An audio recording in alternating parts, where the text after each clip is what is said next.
Thank you. Welcome everybody to this council meeting of Herefordshire Council on the 7th of March. Can I begin by saying that should anybody wish to, who doesn't want to be filmed or photographed in any way, please let that be known now.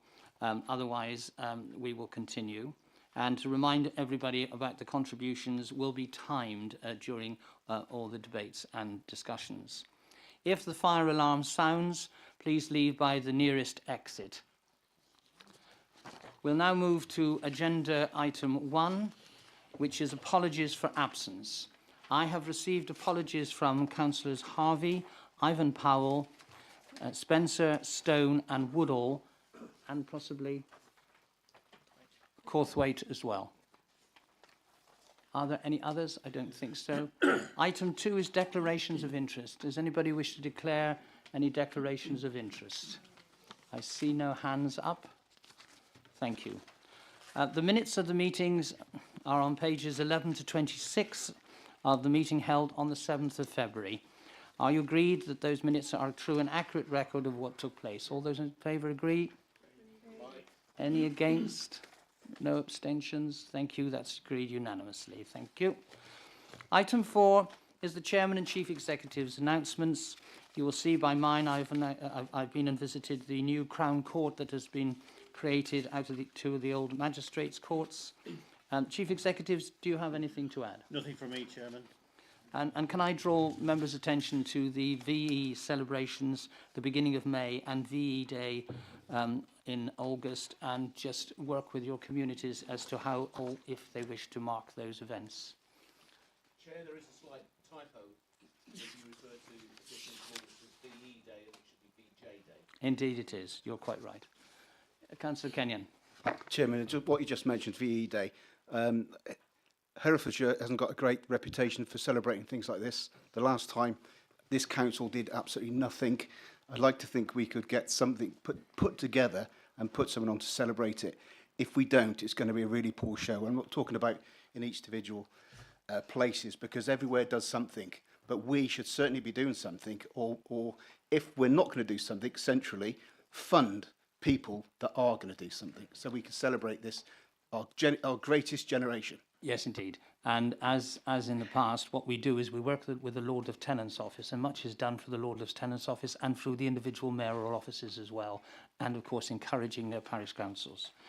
Let me move on to agenda item 5, which is questions from members of the public, and I'm going to begin at number 8 with Ms. Hunt.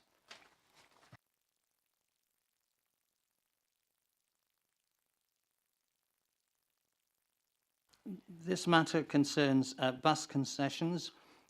As you can see, in all cases, the original question has been answered, and now, of course, Mrs. Hunt is here with other colleagues in person to actually place a supplementary. Do you have a supplementary? Yes. Thank you. My name is Kevin Stutsbury. I am the Vice Chairman for Herefordshire Menka.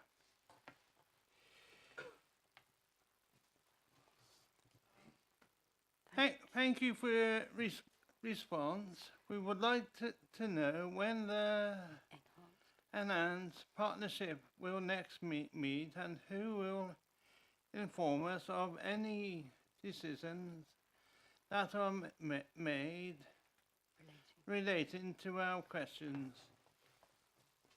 Thank you. Councillor Price? Yes, thank you for your supplementary question.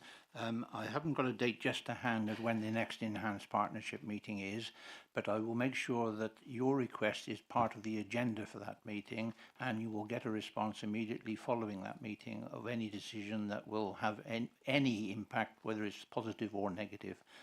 Thank you again for your question. Thank you very much. Thank you. Thank you. You may retire now. Thank you. We'll now return to the top of the page, and the first question is from Mr. Marsden, and I understand he is in person.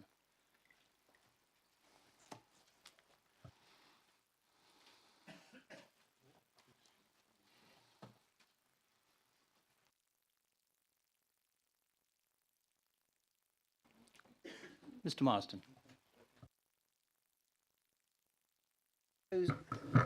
Good morning. This is regarding the proposed closure of several highways. Maintaining all public highways is a duty. These have not been maintained. To remove any obstruction is a duty. They have not been. Obstructions and surface defects on all of these proposed TROs were very well known to the Highways Department. They are a very low cost to deal with. Users have and want to assist with practical work. Therefore, it appears the council is putting a power ahead of a duty. The courts have ruled authorities must place duties before powers. So, isn't that ultra vires and malfeasance? The head of highways was unaware of the consultation. Were the junior operatives incurring this very substantial cost on a frolic of their own? Thank you. Councillor Price? Thank you again for your supplementary question, Mr. Marsden. There is nothing untoward going on here. It is clearly officers have started a process which is whether or not 4x4s can or should be allowed to use these byways. There is a lot of pressure from various pressure groups, one way or the other, and they are just having a look at it. It is nothing going on behind the scenes. When there is a decision to be made, it will be part of an ongoing consultation, and you will be aware, along with all members of the public, as to what is happening. They are not being closed. Thank you. Thank you. Mr. Hutton is next. I don't know whether he's present. We haven't been told. Don't think he is, in which case I'll go on to question 3. Mrs. Woloweska.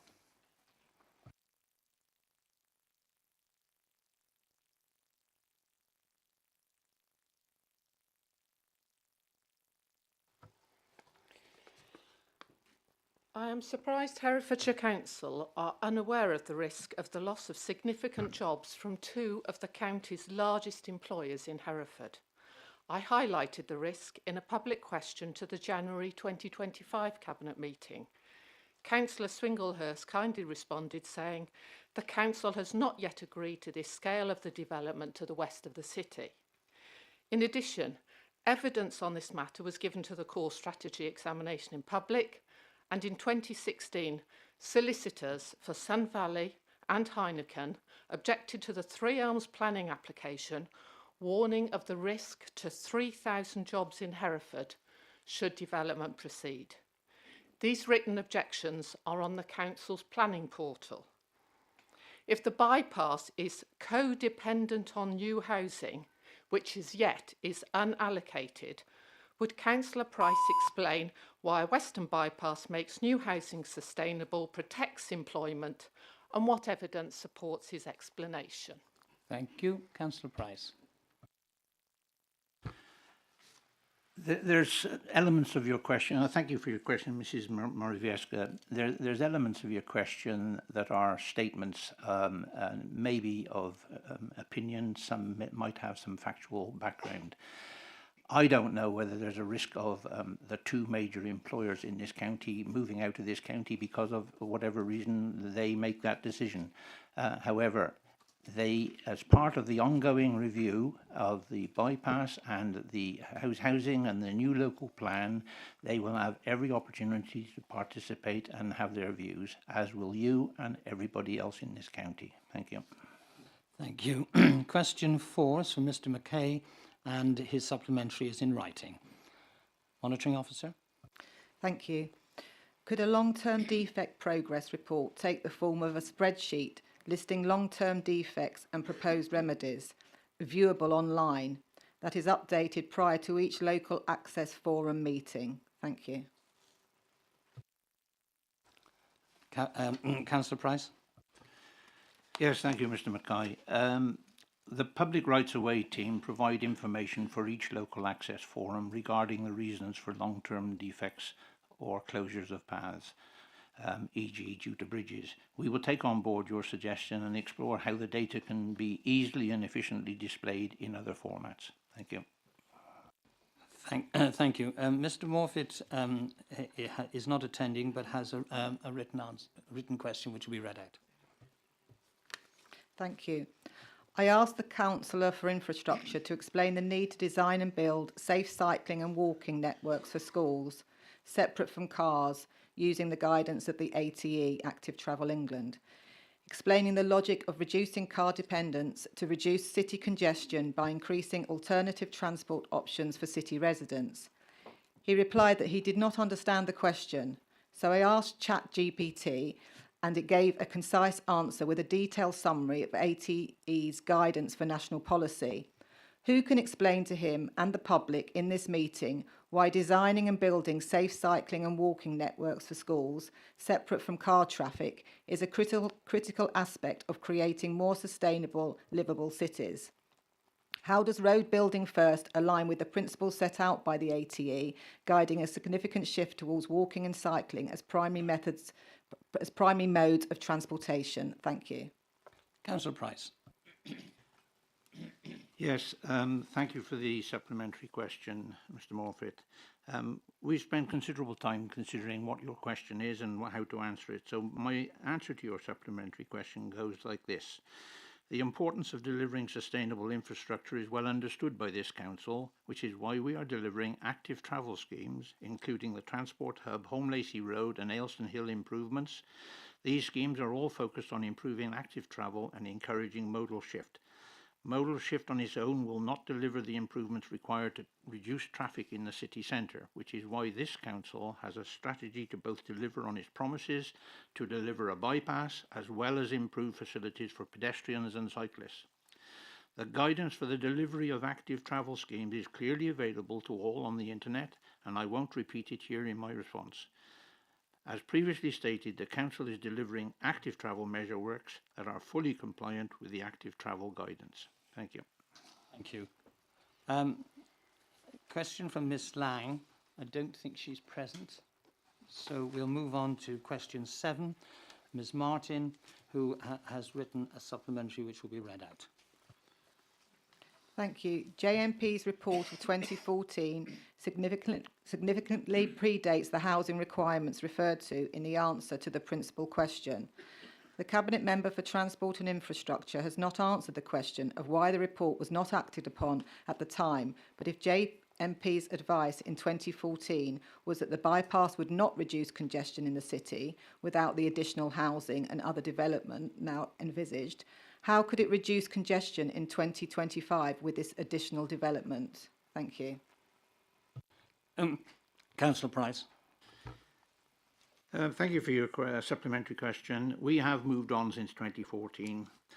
A new study based on the contemporary transport model built last year will be undertaken to identify the benefits and impacts of the whole bypass in the context of the proposed housing and employment growth, which will be used to inform future decisions. I am not aware or can comment on the reasons for decisions taken more than 10 years ago. Thank you. Thank you. Question from Mr. Martin, and the supplementary has been produced in writing. The Southern Link Road and Western Bypass will change the face of Herefordshire forever. Will you allow the taxpayer and the residents of this beautiful county decide on this via a county referendum, as surely it is for them to decide on what is the most important decision for a lifetime? Thank you. Councillor Price. Thank you for your supplementary question. The Council will not be calling an expensive referendum on the bypass. The Western Bypass is not a decision that can be taken in isolation, but an essential element of the Council's strategy to improve the city by reducing traffic and provide resilience to the Hereford Road network, as well as the potential to deliver some of the housing and employment growth targets the county have been set by government. The Council will be consulting on its local plan and local transport plan, and residents will have an opportunity to feed into these documents before they are finalised. Thank you. Thank you. Question 10 is Mr. Mill. Have you a supplementary? No. You have. Good. Mr. Milne. I'd asked for an update on the status of undischarged resolutions arising from past motions, just 3 being updated in today's agenda. Of the 27 resolutions of the 2019-23 administration period, 16 are discharged or substantially so, while 11 are not or only partly. All will be at least 2 years old. 5 years have elapsed since Council approved Felicity Norman's motion to address urban speeding and road safety, and on which, like the Belmont and award scheme motions, what little was done was long ago. On a brighter note, we may soon see a county tree strategy, albeit also some 5 years after members endorsed Christy Balderson's resolution for it, so an update on that would be useful. While it is accepted that one or two, such as Councillor Fagan's phosphates, have an open-ended quality, can I please ask that an audit is provided for all undischarged resolutions of the past 5 years or so, with a clear timeline for delivery? Thank you, Mr. Mill. I can reply to that I will write to you formally with a response. Thank you. Next, we have Mr. Williams.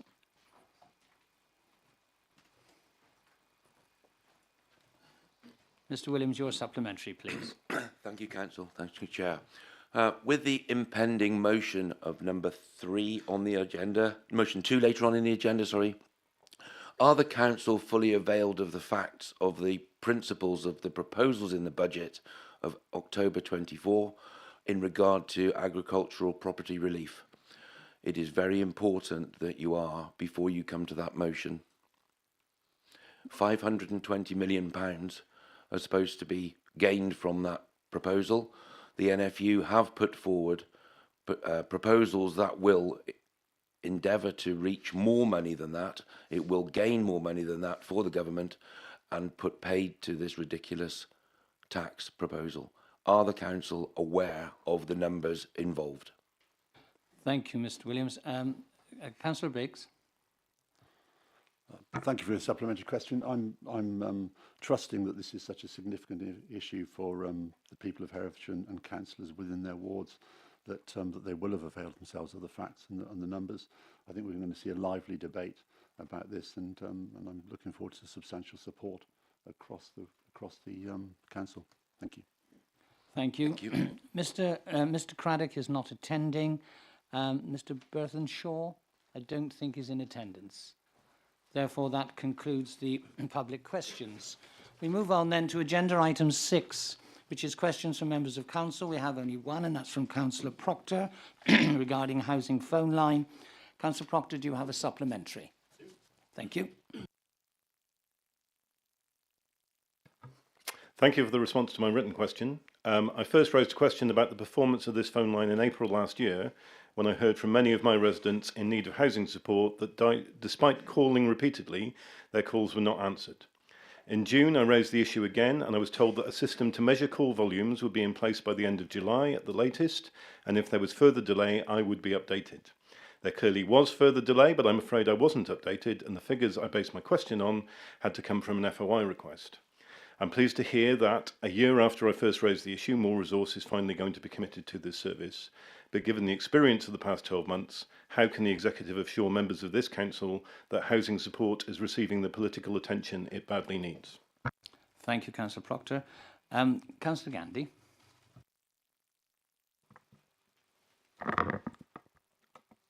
Thank you, Councillor Proctor.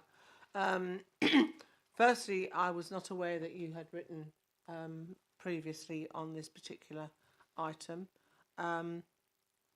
And I'm sorry that you feel that you were not given a satisfactory answer.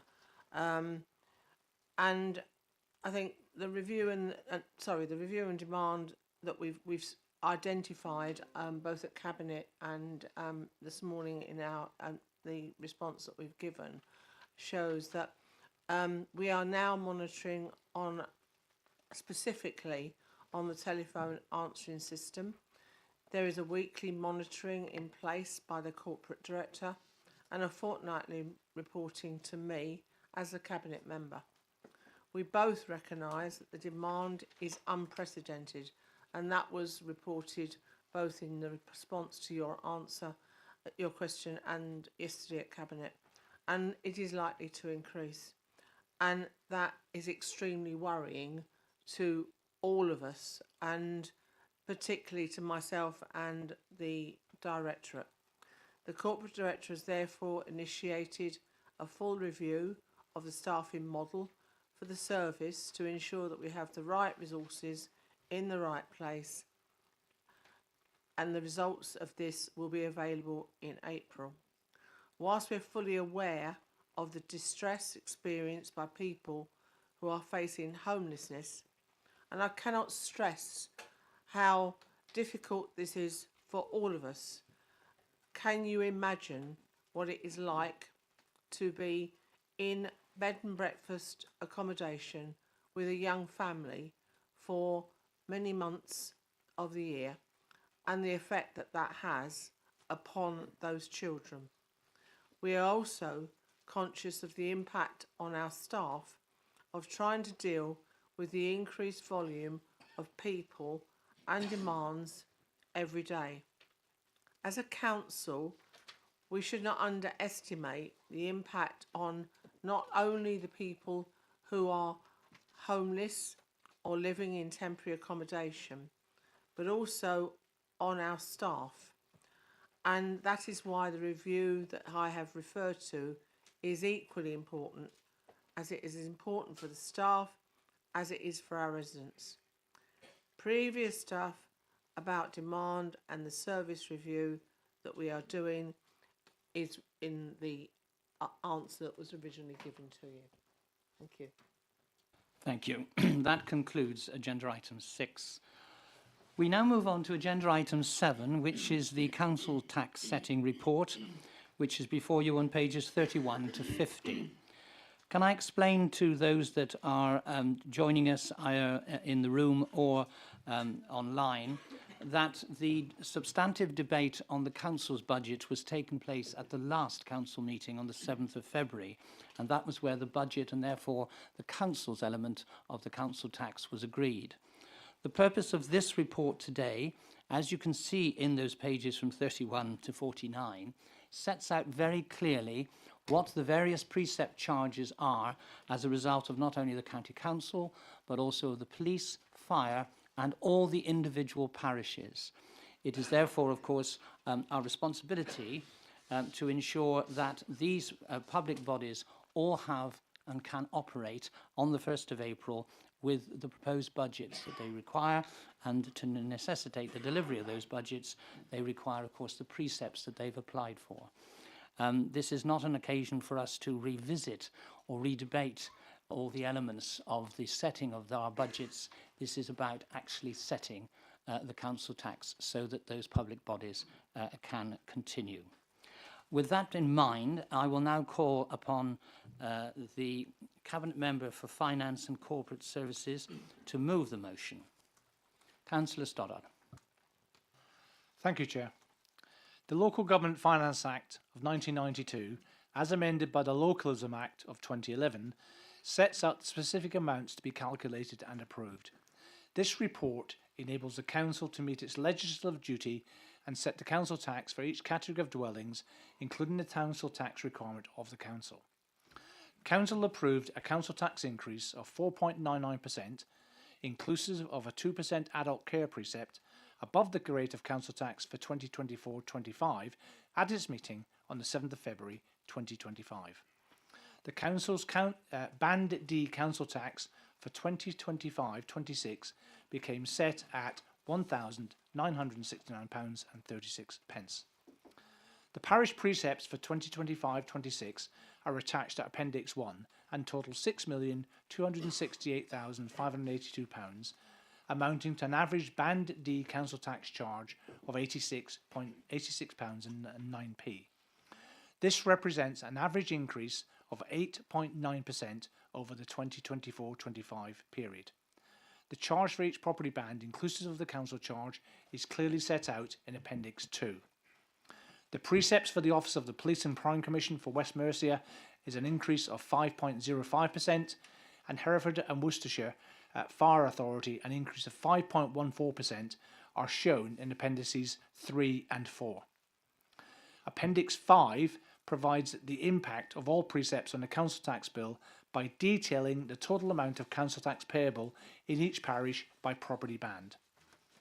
The calculation of council tax involved several stages, and the Local Government Finance Act of 1992 requires figures to be calculated, including and excluding parish precepts. The table table 8 in the report meets this requirement. Appendices 1 to 5 of this report contain the individual council tax amounts for each category of dwelling as required by the Local Government Finance Act of 1992 and associated regulations. As I said earlier, the council's Band D council tax for 2025-26 is £1,969.36, which is an increase of £93.60, 4.99% in comparison with 2024-25. As part of the process, we are required to include precepts from other bodies that will be included in council tax bills. The parish precepts are set out in detail in Appendix 1, providing the parish precept requirement and the Band D council tax charge for each parish. The charge by each property band, inclusive of the council charge, is set out in Appendix 2. The Office of the Police and Crime Commissioner for West Mercia precept is set out in Appendix 3 and is £291.50 at Band D. The Hereford and Worcestershire Fire Authority precept is set out in Appendix 4 and is £102.22 at Band D. Appendix 5 provides the impact of all precepts on a council tax bill by detailing the total amount of council tax payable in each parish by property band. In conclusion, I commend this report to full council and recommend the approval of paragraph A and its 6 recommendations, together with paragraph B and its 2 recommendations. Thank you. Thank you. Leader? I'll sum up at the end, if I may, Chair. Thank you. Is there anybody else that wants to speak on this? Yes.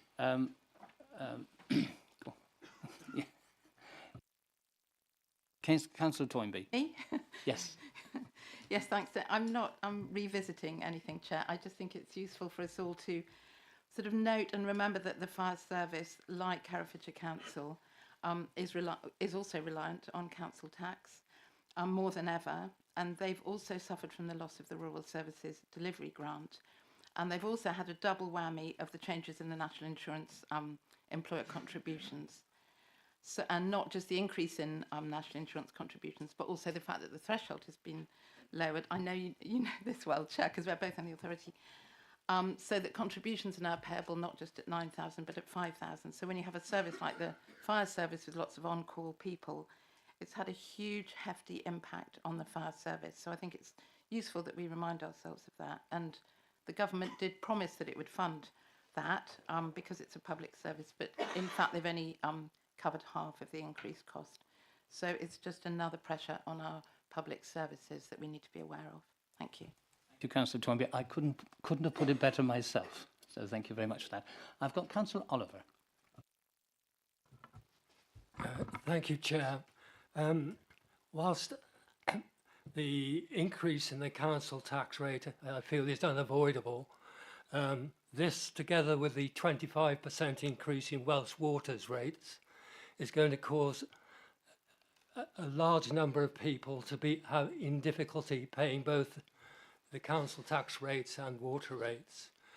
Can you assure us as councillors that we will do our very best to help these people who are in difficulty and avoid having to go to putting them in court and incurring bailiffs' costs as well as the council tax and water rates costs? Thank you, Councillor Oliver. I'm drawn to our previous council meeting and the council tax reduction scheme that we actually debated, which will help towards that. If there's no one else indicating to speak, Leader, do you want to quickly second? Yes, but only just to reiterate the point about, yes, we have the council tax reduction scheme, and we also have the hardship fund as well for those who find it a challenge to meet the council tax levy. So those schemes are in place. There's the scheme. One of the schemes is set at 100% relief for those who fall into that category, and then there is a discretionary hardship fund as well. Both are used to good effect, and they are there to address the very point that Councillor Oliver has rightly pointed out. But with that comment, I'd be happy to second the proposal because it's necessary. Thank you, Chairman. Thank you. Councillor Stollard. Just to remind everyone that, as we said last month, there were 11,168 people who pay no council tax through the CTR scheme. So, to address Councillor Oliver's concerns, it is there. Thank you. Thank you. Very well. The recommendation is on page 9 there, subsections A to B, and is laid out before you. It is necessary and legal for this to be a named vote. Because Councillor Woodall is not here today, I don't want to create confusion, so we'll start at A with Councillor Andrews. So can I ask the monitoring officer to read out your names, please, and you say whether you're for, against or abstaining. Thank you. Councillor Andrews. Councillor Baker. Councillor Bartlett. Councillor Bartram. Councillor Biggs. Councillor Bolter. Councillor Bramer.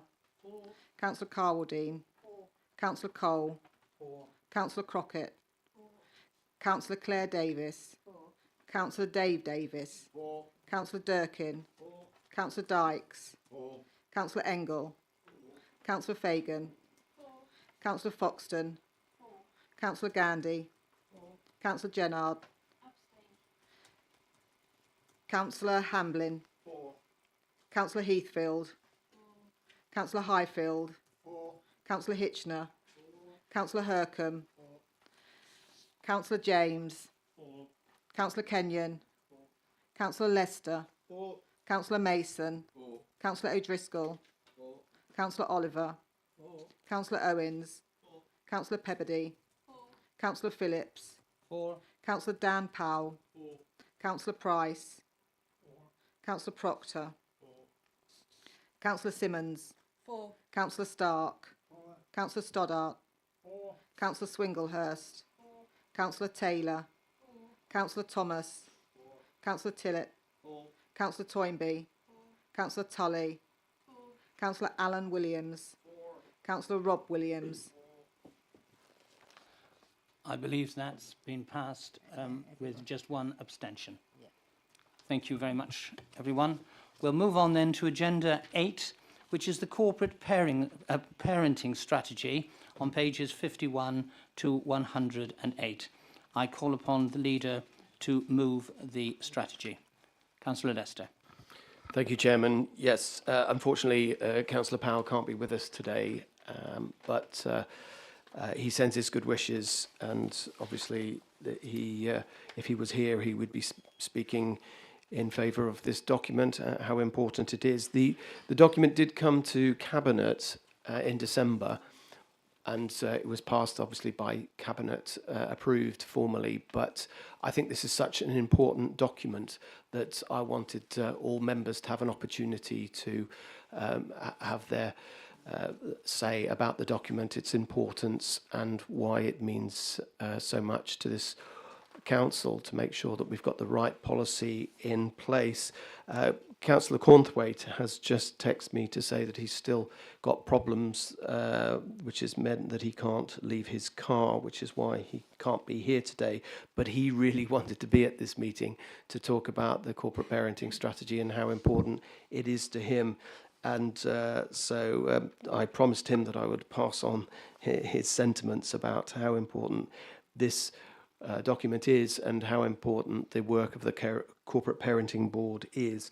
I mean, the document has been created by a partnership working as usual, so there's a cast of quite a few people to thank, and I don't want to leave anybody out, but thank you to all those that have produced this document.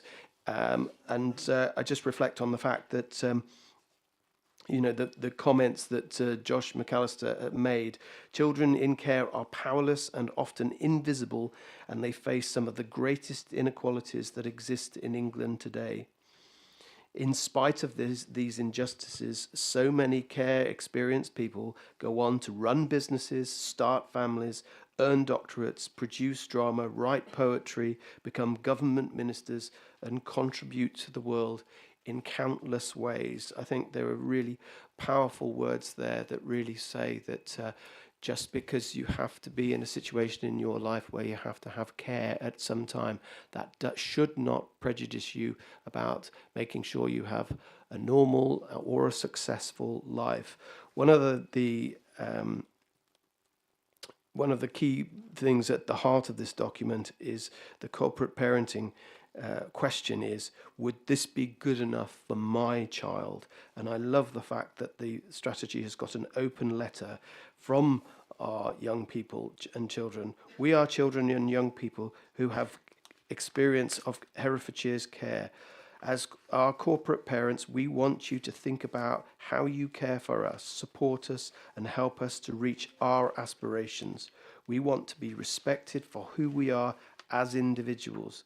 This means showing us that you care in every way you can by listening to us and hearing us, by making sure that we have the right care and support where we need it. Communication is really important to us, and the rest of that letter also is very, very powerful in what it says and why we should have this document. And so we respond by saying we are your corporate parents, and our job is to ensure that we will keep you safe and well, support you to be the best that you can be, and have the very best, get the very best out of life. That's a powerful commitment on our part as well, and I would ask all of us to take this document to heart, make sure that we have it at easy reach, so that even if we're not in the business of service delivery on a day-to-day basis with these children in care, we're always mindful of the fact that we have to make sure that we've got a council that can perform and function well to make sure that we as corporate parents are fulfilling our duties. So it gives me great pleasure to propose that we formally adopt this document on behalf of the whole council, and I welcome any further comments. Thank you, Chair. Thank you. Thank you, Leader. Do I have a seconder for this? Councillor Durkin? Do you want to speak now or later? I'll speak later, Chairman. Thank you. Okay. I've got Councillor Kenyon, Councillor Andrews, and Councillor Proctor, and Councillor Davis, Fagan, Hitchener. Can I just stop there at the moment? Hitchener. So we'll go to Councillor Kenyon first. Thank you, Chairman. It is my privilege to sit on the Corporate Parenting Board. And looking at this, I didn't have very much input into this document. A little bit, a suggestion here, suggestion there perhaps. But what the good thing is, that Corporate Parenting Board, when you go into that room, it's a room full of grown-ups. It's a room full of people at the top of the game in what they bring to that meeting. So it's an absolute pleasure to sit in there because, again, I feel grown up in there. Perhaps I don't feel so grown up when I'm sat in here, but there we are. That's another story. They listen. They take on board and they act. And I think if all meetings were a bit more like that, we'd move along a lot more merrily within the council. For many years, Children's Services has drifted along and it's been shocking. Again, I feel like the grown-ups are in charge and we're getting a grip of this and we're getting a grip of Children's Services and corporate parenting. So it's, all I can do is massively support this and say well done for what's happened so far. Let's keep up the good work. Thank you. Councillor Andrews? Thank you, Chairman. As a long-standing member of the corporate parenting group, I welcome this strategy. I agree with Councillor Kenyon. We now have a team in place that are doing great things, I think, and they need every support that they can get. Remember that we are all corporate parenting, not just those of us who are on the group. So I'm happy to support this strategy. Thank you. I've got Councillor Proctor, then Councillor Davis, then Councillor Fagan.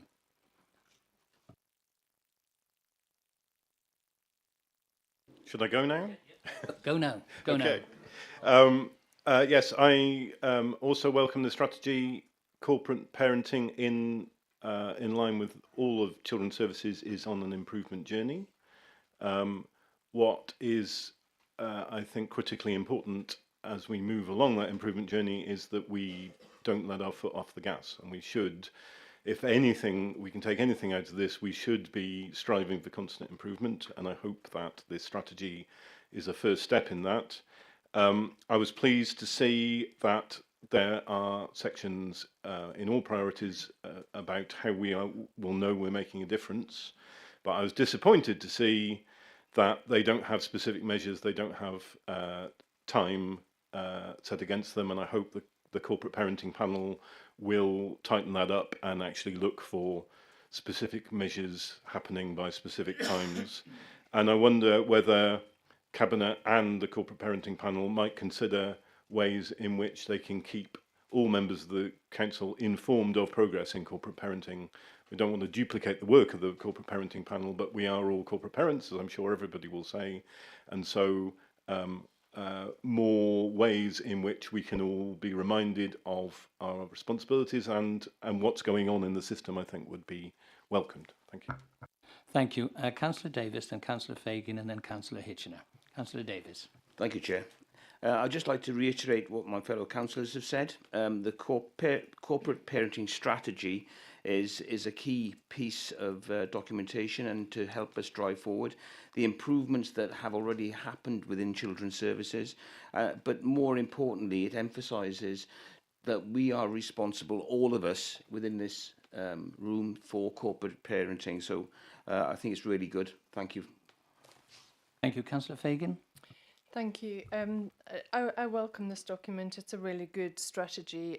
Those of us who've been here for a while can see that there's been massive improvement in corporate parenting, and the reset has been really positive. I think that putting relationships at the heart of how we operate, the focus on restorative practice and building positive and healthy relationships that resolve difficulties, repair harm where there's been conflict and build on strengths is really, really important. And I'm really glad to see that at the heart of the document. Also the fact that we want to strengthen the voice that young people and children have at all levels of decision making. And the co-production element of the strategy is equally important.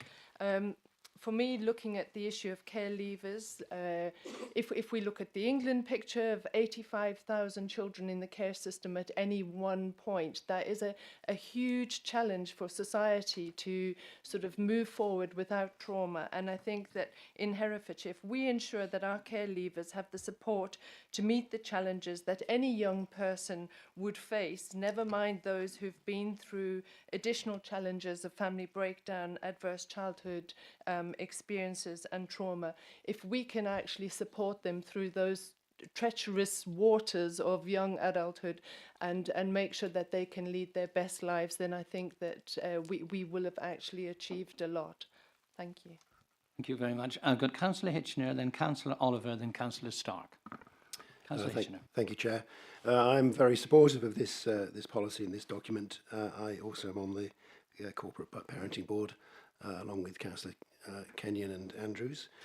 I've seen a number of drafts. I'm so much aware of the hard work that's been put in to this document. It's been going backwards and forwards for a few months now, and I'm very impressed by the amount of time that officers have spent and thought about the wording of this document. Thank you. Children in our care start at a disadvantage, and we should do our very best to support them with the opportunity to catch up wherever possible.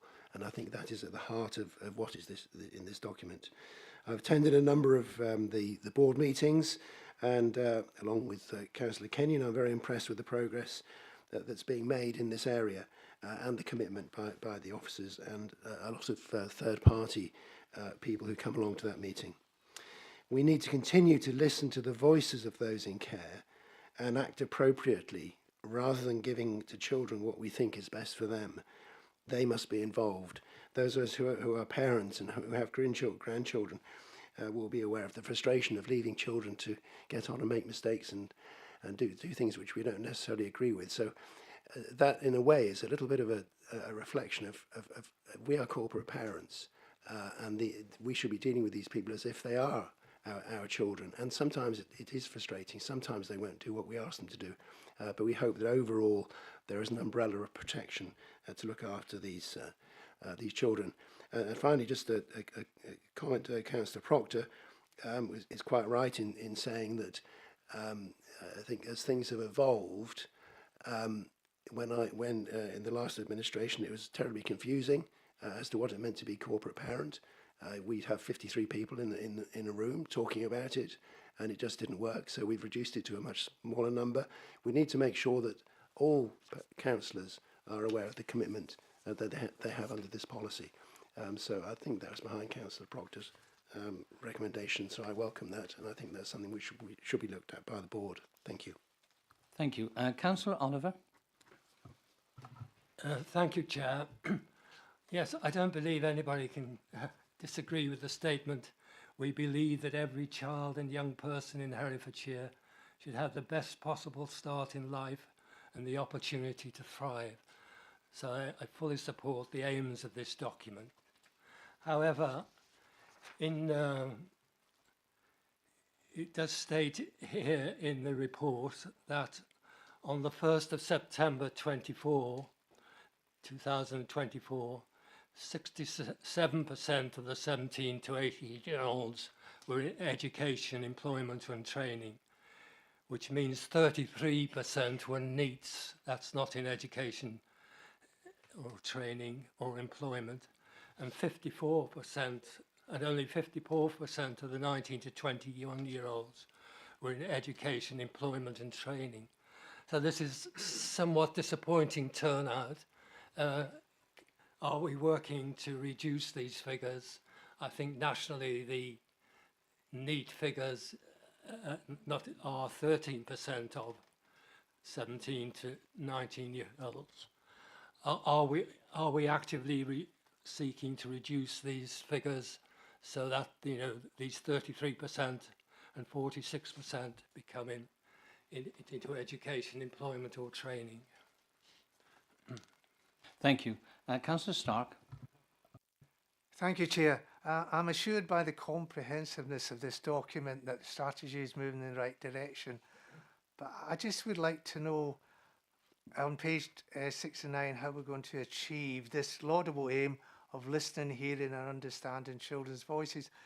We have three objectives there: put the voice of children and young people at the centre of all levels of decision making, provide opportunities for them to co-produce services and strategic plans, and let children know the outcomes of decisions. Does that mean we will have to have a section in our decision document that relates to children in care? I would be interested to know how this strategy is going to evolve, and that's one of the areas I would like more clarification on. But I do fully support the strategy that's been put before us. Thank you, Chair. Thank you, Councillor Stark. I've got no other people indicating, so I'm going to return to the seconder, Councillor Durkin. It's now your turn to speak. Thank you, Chairman. I must admit it's gratifying to hear the level of support within the room. Of course, corporate parenting strategy must be endorsed. As said, it's a key piece of strategy. It reinforces the huge improvement to our children's services and the collegiate approach overall.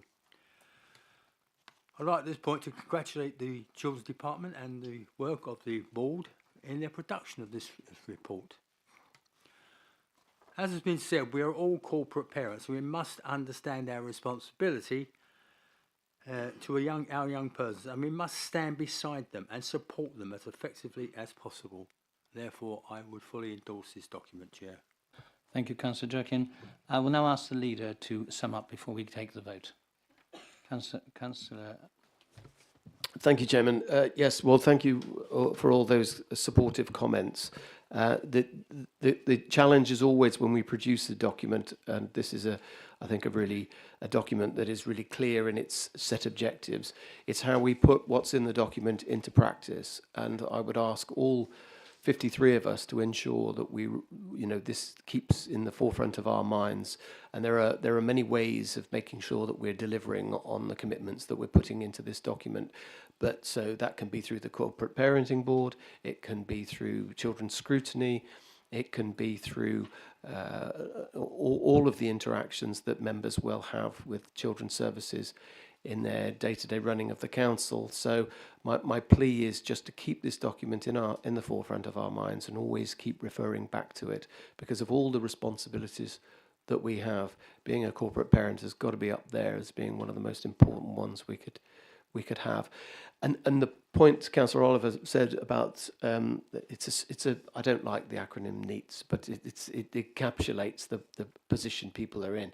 And what's really good to see is that we've opened the Youth Employment Hub, which is an excellent facility with lots of engagement with young people, making sure that they're being given all the advice they can be given on the right career path. That's a real positive development. There is a strategy to deal with the situation that's described as neat, but it was really great to see the opening of the Youth Employment Hub just a couple of weeks ago, and that's a really positive step forward in how we get to help all of our young people in that category. But yes, we must not lose sight of the fact that there are children in our care in that category as well. So we must be ambitious, and that's what we will be. Thank you.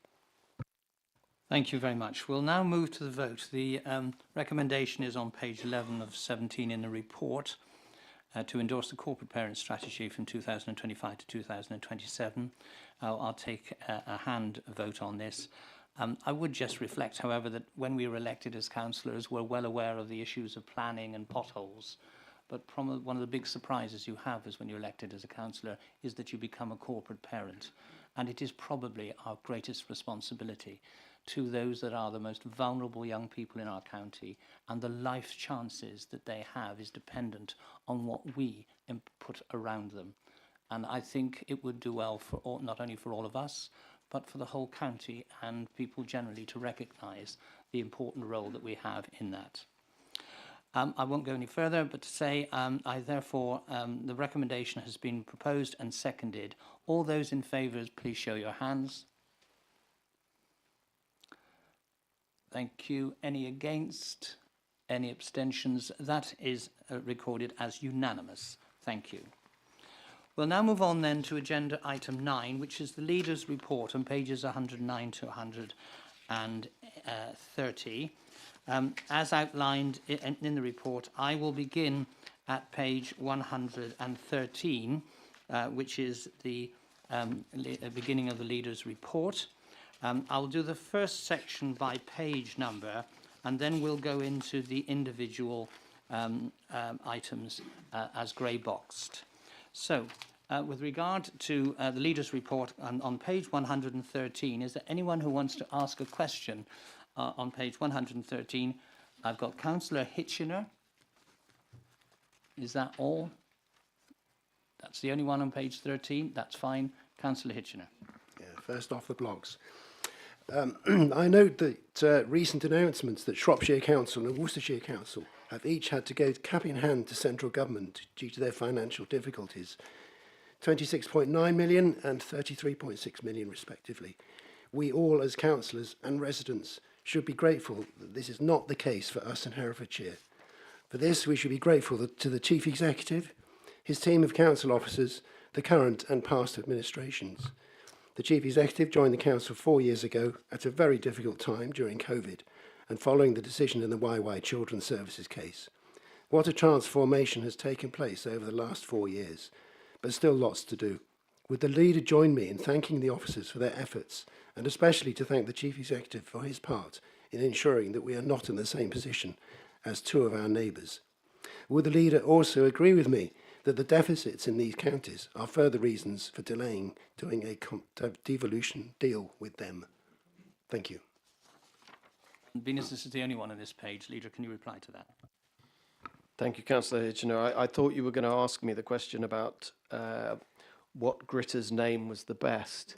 So I'm a little bit disappointed. I have my favourites, but it would be unfair of me to single anyone out. So I'm glad you didn't put me on the spot there. Yes, Herefordshire Council, I think, has had a history of being very resilient in terms of its financial management and the running of the council in the long term. But there have been some real challenges that we faced, and one of those was COVID.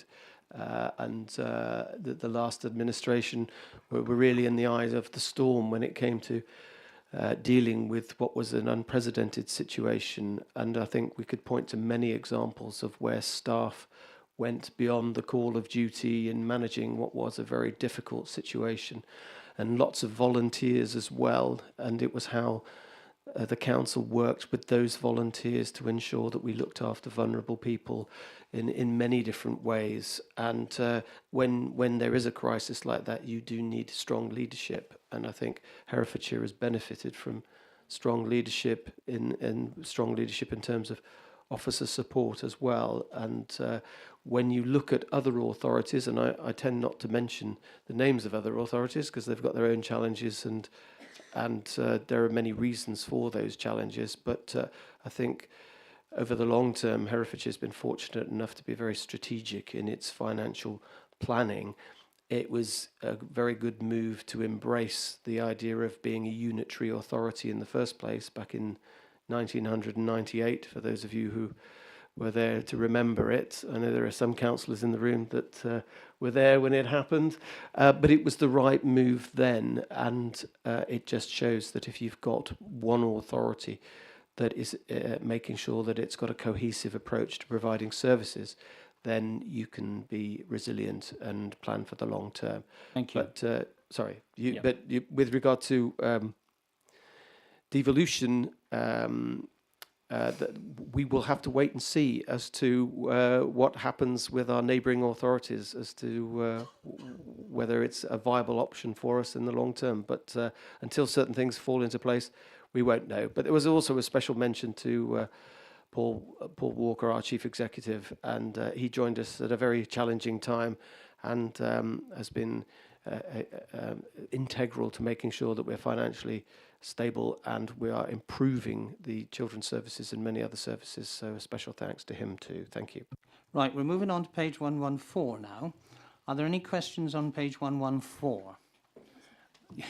Councillor Pemberdine and Councillor Bartlett, and I think that's, and Councillor Davis and Councillor Taylor. So I'll begin with Councillor Pemberdine. Thank you. Thank you. I welcome public investment in Prowse, particularly as a member of the Local Access Forum. The existing rights of way improvement plan focuses on maintaining a wide range of PROW networks to meet all access needs, including some byways open to all traffic, which includes access for motorised vehicles. When PROWs are illegally obstructed, the policy for enforcement, if followed as prescribed, could be cost neutral. We need to be sure that this money is spent on improving our networks, not on costly TROs which could restrict public access to PROWs rather than carrying out approved enforcement policy. Thank you. Thank you. Councillor Bartlett. Thank you. And referring to the passage on Leominster, so yes, the town centre roads and the pavements, they do look a heck of a lot better. And certainly the level surfaces are definitely causing less trip hazards. So yes, it's good to see. But at the final public meeting at Grange Court last year, Cabinet members and officers confirmed that the paused TRO consultation on parking in Corn Square would restart and the public consultation would take place as soon as possible. Now the works are finished, can the leader please confirm when the public consultation will recommence? Thank you. Thank you. Councillor Davis. Thank you, Chair. I welcome the additional 2 million funding over the next 2 years for flood resilience. And can I just ask the leader if he can make sure that future developments do not impact flooding within the county as potentially they could do? Thank you. Thank you. Councillor Taylor. Thank you, Chair. In his report, the leader refers to progress with phases 1 and 2 of the Western Bypass. This seems to have popular support, which may be due to the expectation that this project will result in quicker journey times into and out of our city. Information in March 2024 Cabinet report claims a second improvement in journey times on the White Cross Road once a full bypass has been built. Yes, all of 1 second. This is before the effect of an additional 10,000 homes built on that side of the city. It seems that the building of a bypass is unlikely to reduce journey times into the city. In truth, journey times will increase.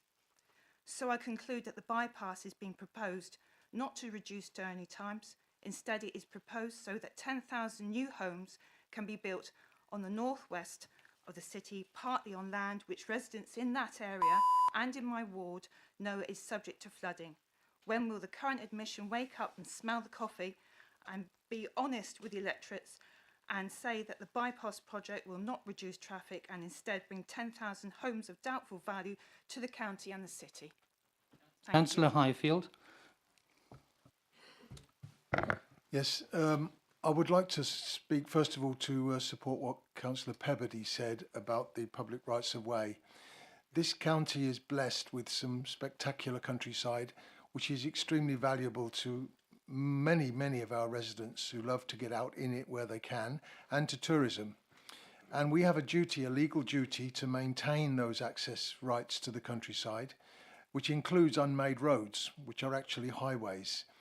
And it does seem to me that the Councillor Price was quite right. The current TRO consultation scheme is merely a consultation, but the fact that it was initiated suggests that there is serious consideration of closing some of these roads on what I can only think appear to be spurious grounds. And I think it seems to be contrary to what we are supposed to be doing with our access to the countryside.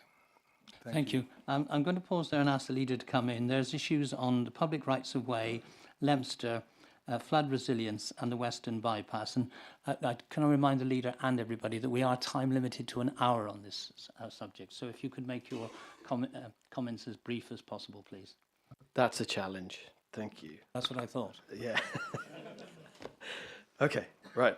Well, if I can take the questions from Councillor Highfield and Councillor Pebbody together, with regard to the questions that we've had from members of the public about TROs, with the work that we're doing with the local area forum, and with regard to taking public rights of way in-house a couple of years ago now. But all of that movement has tried to address issues that are really important to many people in this county. But there remains some issues that are outstanding, and a better way of making sure that we're consulting with people and explaining exactly what we think the challenges are. So what I've asked officers to do, and with Councillor Price and others, is to make sure that we're getting this right. I want a review of how we provide these services and work in partnership with our colleagues and the communities. And so once that has been looked into, I look forward to reporting to the council about how we make sure that we are enforcing where we should, where we're opening paths where we should, and where we're also protecting the amenity and public safety of those who use those public rights of way. So there's work to do there, and I look forward to updating the council on the progress we make to make sure that those services and that way that we manage the public realm is in a way that we would be happy with. Okay, you've got Leominster and then flood resistance. Yes. With regard to the public consultation and the pause there, Councillor Bartlett, I will find out today when that public consultation will begin, so I will get back to you on that. Councillor Davis, with regard to development, it was explained to me a couple of days ago that there's lots of anxiety when there's planning applications for housing when it's near existing flooding areas. But the one thing to bear in mind is if a housing scheme is designed correctly, it can mitigate certain problems. But the one thing that housing development must do is mitigate its own impact. Sometimes there's developments that are looked to solve problems that are not related to their own field or plot of land. So the most important thing for a developer to do and for the planners to ensure is that there isn't an impact, and that any impact that there is an impact on development, of course, but any of that impact is mitigated by its own scheme so that it doesn't exacerbate. That's the system, but we've got to make sure that it works properly. The general point about journey times, you will probably get, Councillor Taylor's question, sorry, journey times, you will probably get questions about what the journey time will be. Will it be a millisecond off? Will it be 1 second off? Will it be 2 minutes off? The thing that is absolutely abundantly clear is if you don't have the right infrastructure, you get gridlock. And all of the reports that we've had in the past, even reports that have been commissioned by the previous administration, said that you need to improve the transport resilience. And the report that the last administration said is if you want to improve transport resilience, the best package to do that included a package that included the Western Bypass. So you'll always get back to that realisation. So there is, you're not going to ease congestion by not building strategic roads and improving the infrastructure. But of course, we do need to deliver growth. That's what the government is telling us. That's what our core strategy, when we approved the last one, said that we had to do, and the new local plan will have to provide that infrastructure and that growth as well. So if we have roads, that will lead to more growth, but that's what we are told, that's what has to be in our plan, and that's what we will have to progress. Thank you.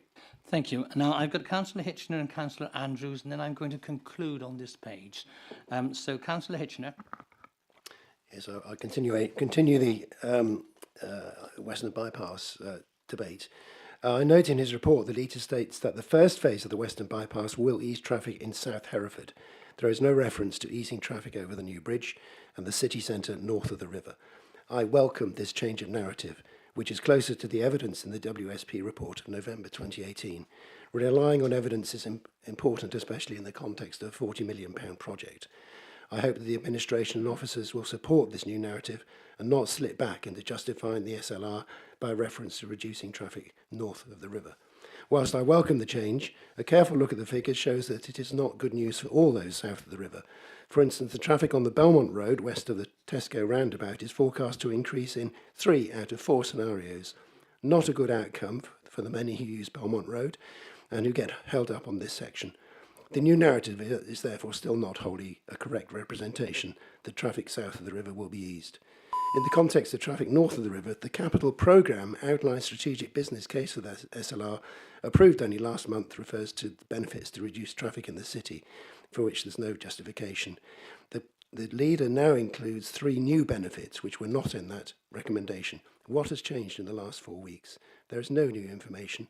I doubt that this change would have any effect on voting at the budget meeting, but would the leader agree with me that councillors should be presented with documentation which is accurate and contains all the facts? Thank you. Councillor Andrews, and then I've got Councillor Harcombe, and then I will finish. Thank you. Well, I do support the Western Bypass, although Councillor Hitchener says it will not affect north of the city, it will eventually. The A49 Edgar Street directly bisects my ward, and people live on both sides of it. And they have to put up with heavy goods vehicles in particular, grinding slowly along that stretch of the road every single day. The air quality at the Edgar Street roundabout, I don't think anyone dares mention it these days because it is so poor. But in every respect, I support the development of a Western Bypass to take heavy goods vehicles, particularly out of the city centre. Thank you. Councillor Harcombe. Thank you, Chair. You seem to get my name different every time you say it. The leader mentions the Western Bypass in his report, and other councillors have spoken about the level of support for this project. Equally, we had a question earlier about the need for a referendum on the project. Does the leader agree that the election results of May 2023 provide conclusive proof that the majority of this county support plans for a Western Bypass? And is the leader also aware that a recent poll by Your Herefordshire, in which over 6,000 people participated, had over 81% of respondents in favour of a Western Bypass of the A49 around the city? Thank you, Councillor Harcombe. I'll return to the leader. Thank you, Chair. I accept that Councillor Hitchener is probably not going to accept any of the arguments that we put forward for a first phase of the Western Bypass, and we will continue to lock swords on this one. But I think the most important thing is is that we have to develop a strategy, a transport strategy for Hereford, and that impacts on Herefordshire, and that's got to address many issues. And one of the things that I think would be an immediate benefit from having the first phase of the Western Bypass is you don't get the industrial heavy goods vehicles that Councillor Andrews has just mentioned going down Home Lacey Road to get to Rotherwas and the industrial parks and Skyline Park. But it's part of a bigger picture for Herefordshire as a whole, and we need that integrated transport policy so that we can grow as a county and boost our economy. With regard to Councillor Andrews' point, the A49 is the issue. I was at a transport conference in Nottingham addressing the chief executive of Highways, National Highways, and I was saying, it's your road. It's the road that's the issue for us. It's a main artery for all of our citizens to use, but it is maintained by them. And it causes issues because you have to go over the Greyfriars Bridge to use it. And that has a big impact on all Herefordians. So the sooner we can sort that issue out, the better. And yes, referendums are expensive. But if ever you were to... a cheap way of doing it is to listen to the people who express their views using social media. And so 81%, that says it all. So thank you, Councillor Hurcombe, for pointing that out. Thank you. I'm now on page 115. Are there any questions on page 115? Oh, look out. Councillor Proctor, Councillor Driscoll and Councillor Oliver, and I'll stop there at the moment. Councillor Bolter. Councillor Proctor. Notwithstanding the statistics quoted in the Leaders' Report, the Just Park app has proved hugely unpopular with many local people. And in fact, if he listens to social media, he would get that message. But I want to ask a slightly wider question. How does the council assess the quality of the user experience in digital services when it goes to the market for them? How does the council score user experience in procurement? And what weight does the leader think user experience should have compared to cost in procurement? Thank you. Councillor Driscoll. Thank you, Chair. While we're on Just Park, is the leader aware that a number of fake QR codes have been appearing on these Just Park signs, which, while they purport to be taking people to the Just Park website, are actually taking people to a fake site that takes their bank details? Obviously, when a new server comes on board, when a new company comes on board to do this sort of stuff, a lot of people need to register quite quickly. Can the leader give me assurance that parking services are on top of this problem and will be checking regularly to make sure these QR codes aren't turning up and trying to rip off our residents? Thank you. Councillor Oliver. Thank you, Chair. My question is regarding the progress on the plans to transform the Shire Hall. Can you give assurances that we're still on course for the new library and learning centre to be established in 2026? And also, could you give consideration, due to the lack of public toilets in Hereford, I still see people charging up the stairs at Marks and Spencer's to use their toilets. Can we give consideration to including state-of-the-art public toilets facilities at Shire Hall and advertising that? Thank you. I only have Councillor Bolter now. I'm going to bring him in and then I'm going to conclude this page. Okay? No, I've got no right. Well, you answer those three and then I'll go back to Councillor Bolter. Thank you, Councillor Proctor. I was using the app Just Listen, so I hear what you say with regard to the user feedback that we've experienced. I think user feedback is essential in assessing whether a product, any product or any service, whether it's digital or an app, it is extremely important that we do review the application of any innovation with through the spectrum of user feedback, and that's something I will look into and make sure that we respond back to you on how, with regard to the app, it's working.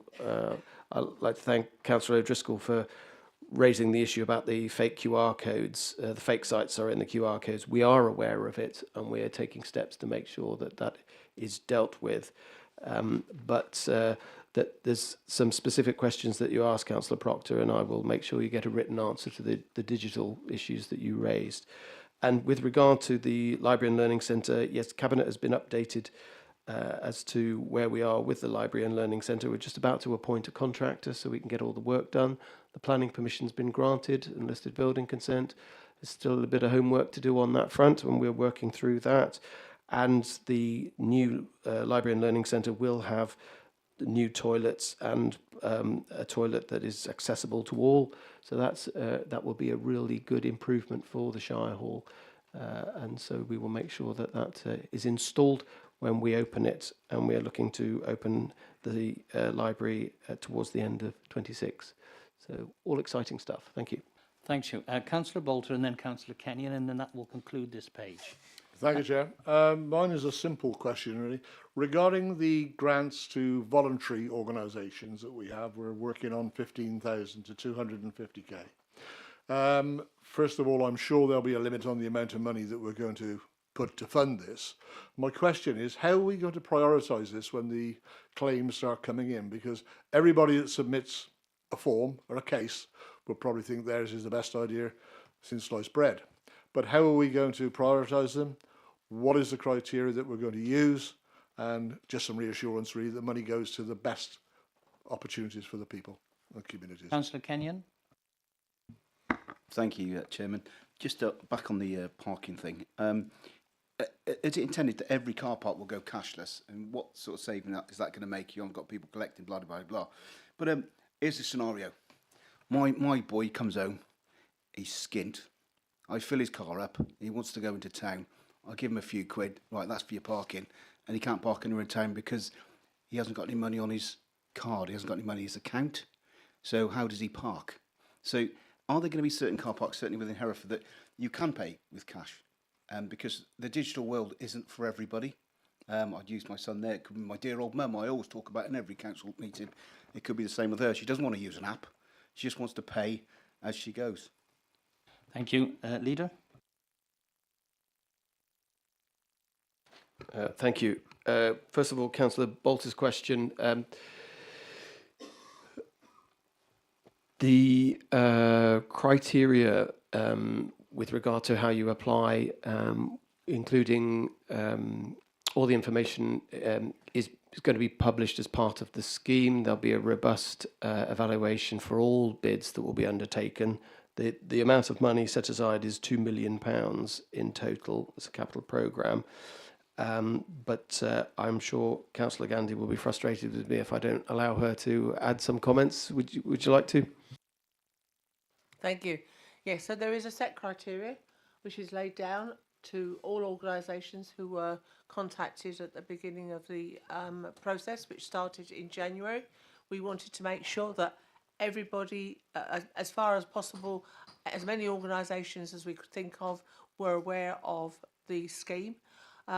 We went out for expressions of interest, and that closed on the 6th of March. We will evaluate all of those. I say we, that's not me, but the team will evaluate all of those expressions of interest.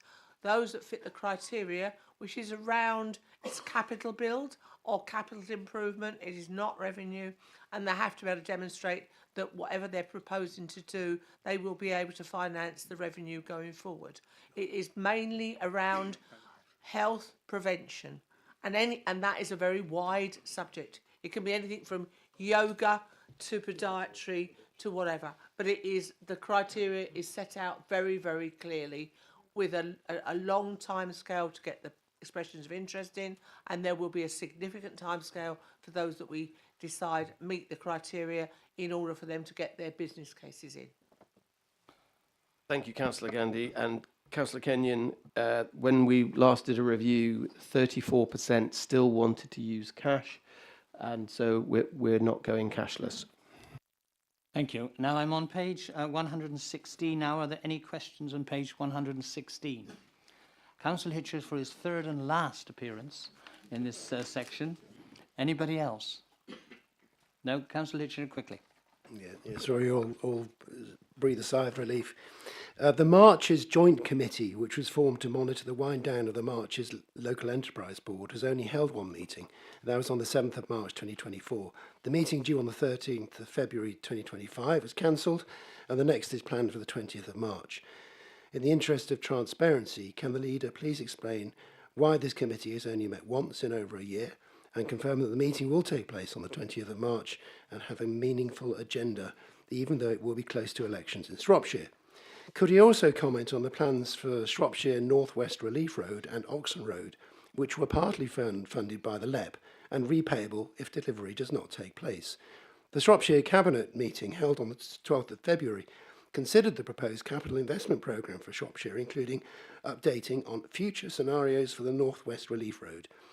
It is not easy to see what this means. However, there does appear, from my reading, that there is an overspend of £99 million, which should be a warning to us. Would the leader care to comment on the possible implications should those roads not be delivered, which must be a possibility given the parlous state of financial state of the council? Thank you, Councillor Hitchener. We'll, as somebody once said to me, we won't ask you to boil an egg. But there we are. But thank you for your question. Leader, will you answer that one quickly, and then we can move on? Yes. The reason why the Marches Joint Committee hasn't met is because there wasn't anything pressing to discuss. But the next one is scheduled for the 20th of March. And I'm just seeking clarification that that meeting will go ahead, seeing as it's so close to the elections that will be held in Shropshire. I mean, with regard to the North West Relief Road with Shropshire, they need road infrastructure just like we do. So I presume that the necessity of that will not go away. But unless it's something specific relating to Herefordshire Council business or the Joint Committee, issues like that don't tend to get to my attention because I'm more focused on Herefordshire. Thank you. I'm now on page 117, the delivery plan. If there are no questions on that, I will turn the page and go to the stop smoking strategy on page 118. Oh, sorry, it's Steph. Sorry, Councillor Simmons.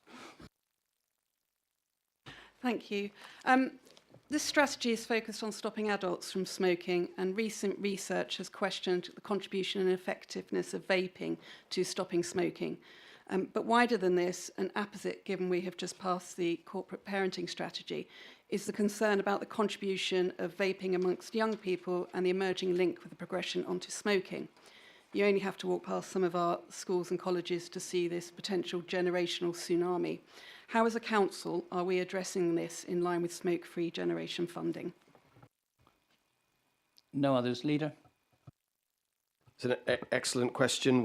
We have a strategy that came to the Health and Wellbeing Board. It's being worked on. I think that's an excellent question for them to progress and to see how they're making sure that this, what was originally supposed to be an attempt to stop people smoking from turning into its own problem. Councillor Gandy, I don't know if you would like to add anything. Yeah, I just think if you look at the corporate parenting strategy, for further down on there, you will see that we actually are including children and we are talking about vaping. And I can assure you that the Smoking Alliance group, which I'm involved with, has done a lot of work within schools, and also I was part of a group of people who went out to local football clubs in Hereford City, where we have young children playing football on a Saturday or Sunday morning with parents on the sidelines, and that the whole purpose of this was to walk around and literally almost police the adults who were smoking while standing on the sidelines watching their children play football. So there is an awful lot of work going on with regards to prevention of people starting smoking in schools. I think the biggest problem we've got is that because of the introduction of vapes, children much younger than ever before are taking up a habit which I think most of us in this room, if not all of us, would rather not see, and it's a really difficult one, and the sooner we can get rid of the disposable vapes the better, and we need to work really hard on this to make it absolutely clear that this is a harmful habit, perhaps not as harmful as smoking, but who knows, 50 years ago we didn't think smoking was, and we Thank you, Councillor Gandhi. And just to add, I should have mentioned it earlier, that we are aware of the problem in terms of enforcement of unlawful vape sales, and we continue to make sure that we're vigilant in that regard. And at the next Health and Wellbeing Board, there will be an update on the Best Start in Life so that we can raise it then and talk more seriously about this. Good, thank you. I'm now on page 119, the corporate pairing strategy, which of course was items. So I've got Councillor Stark, Councillor Owens. Anybody else? And we've also got the Ofsted monitoring visit. Are there any questions on that? No, so just the, oh, sorry, and Councillor James. So Councillor Stark first, please. Thank you, Chair. It's just that I raised a query earlier on when we had a debate on corporate parent strategy about how we were going to make the objectives under listening, hearing and understanding children's voices a reality. I mentioned whether that would mean we would have changes made to decision docs or not. I don't necessarily want an answer today, but I don't want to lose the fact that that is a relevant question that we do have to answer at some stage. Thank you, Chair. And Councillor Owens. Thank you, Chair. Nationally, 57 councils have now passed motions that call for care experienced individuals to be treated as a protected characteristic. On the 12th of January last year, my colleague, Councillor Proctor, wrote to the previous Director of Children's Services to ask for the Council's position on this issue. He was informed that a paper was being worked up for the corporate leadership team and Cabinet. Surely this measure would support the good outcomes that we want to see as corporate parents, but that was over a year ago. Does the leader support the idea in principle? And if so, when will a paper be presented to Cabinet? Thank you. Councillor James. Thank you, Chair. I was going to raise this under the corporate strategy item, but I do think caution against this love-in about a production of a document. It is only in the end a document. And we've seen over the years loads of documents with worthy aims and strategies, and it didn't make a blind bit of difference then. Let us hope that it does in this case. The other thing is about being a corporate parent. I do think that when the Ofsted came initially, and following the appointment of an advisor to the committee, in her first report, she actually criticised councillors for taking interest in individual cases, which I think is a negation of our corporate parenting wishes. And, you know, we have to be involved. Many of these cases that have been disgraceful would have been possibly alleviated if members had been more involved in individual cases. Thank you. I'll turn to the leader to answer those three before I move on. Yes, thank you. And apologies to Councillor Stark. You did make that point when you were when you spoke about it before. I mean, when we talk about encouraging the children and young people to express their views, wishes, and feelings, it's in scenarios like when children have to have interviews with social workers, when they have to arrange meetings, liaison with all kinds of circumstances, all kinds of professionals, with parents, with foster carers, all of that. We must make sure that when we're doing all of the services we do, we ask we listen to the voice of the child in that predicament, in that scenario.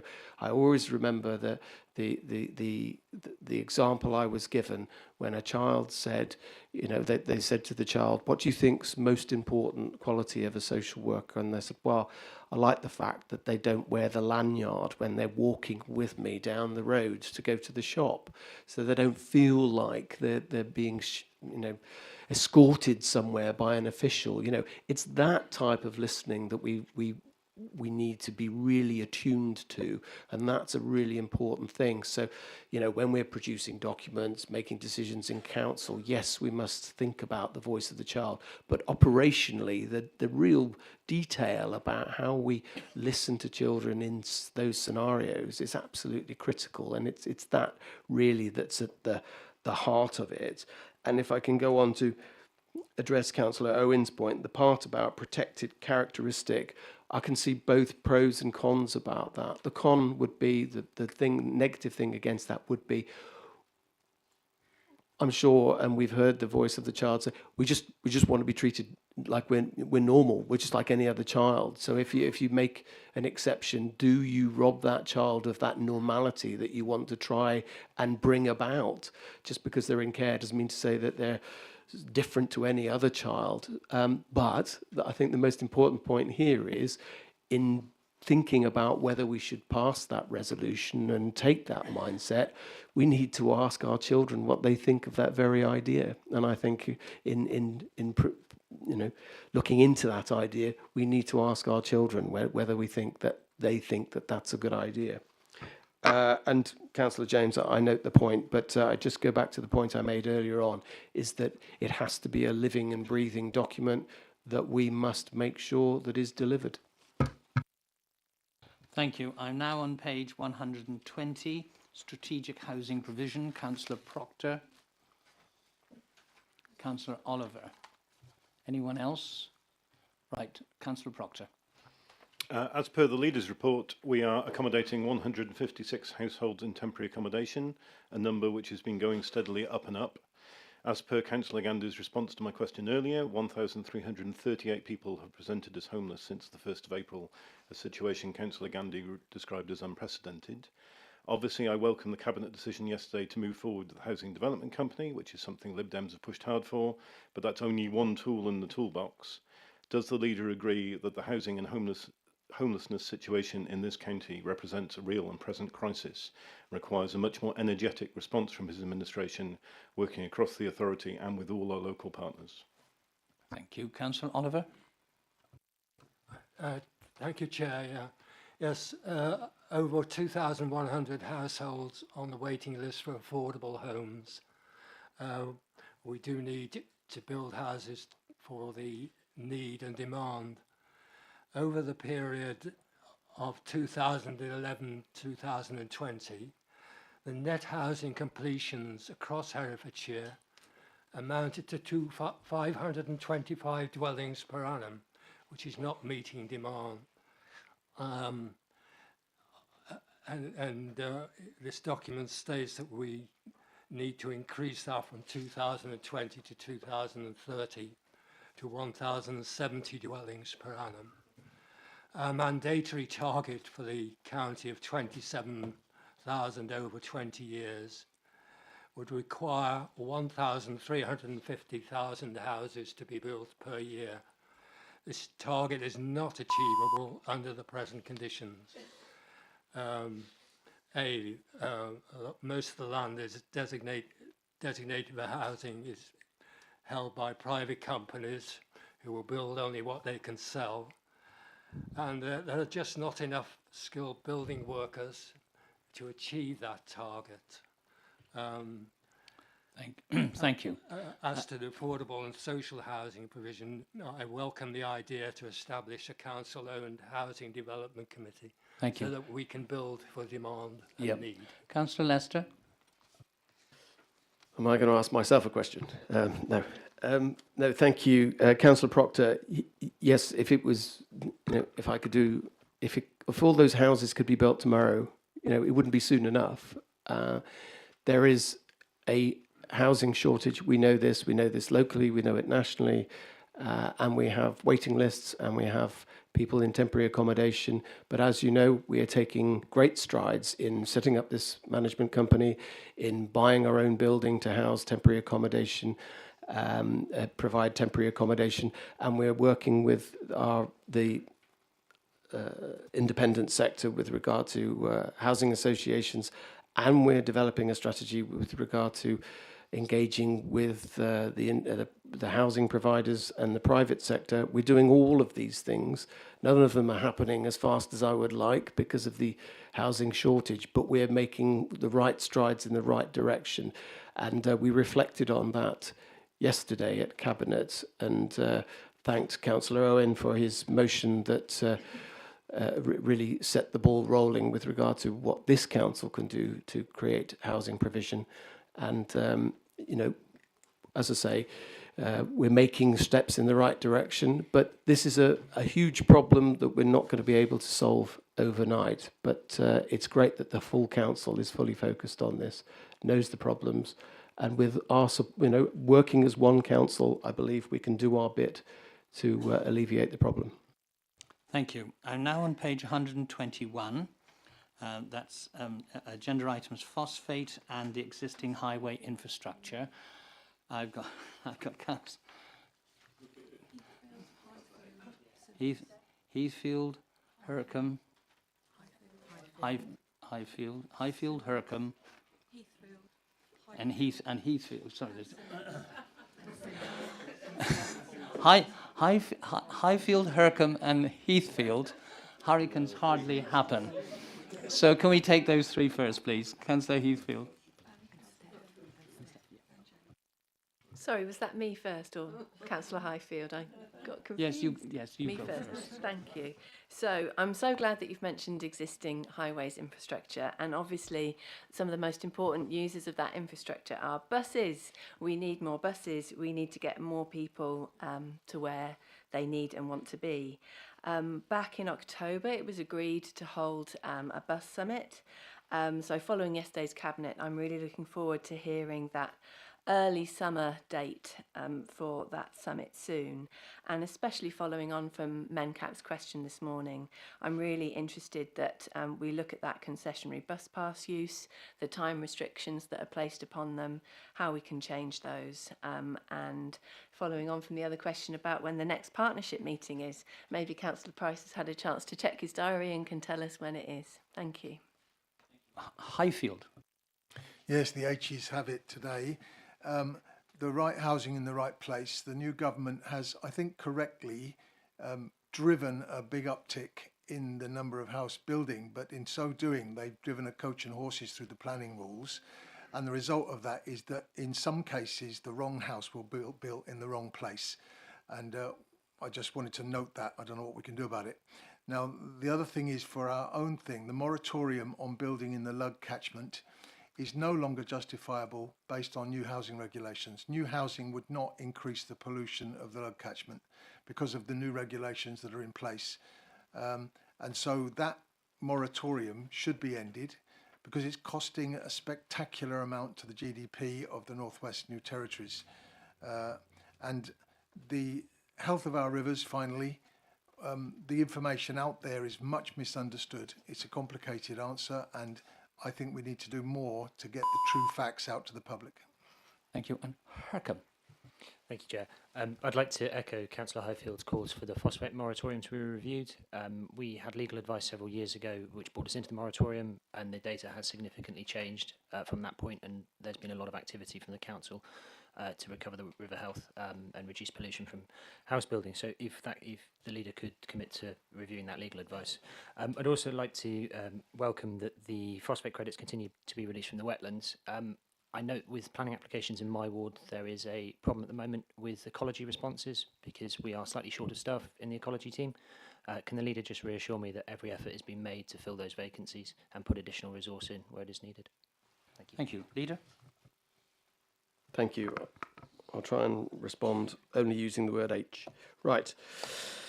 Okay, yes, it was touched on yesterday at Cabinet with regard to the bus summit. We're just waiting on getting for a venue before we announce when the date of the bus summit will be.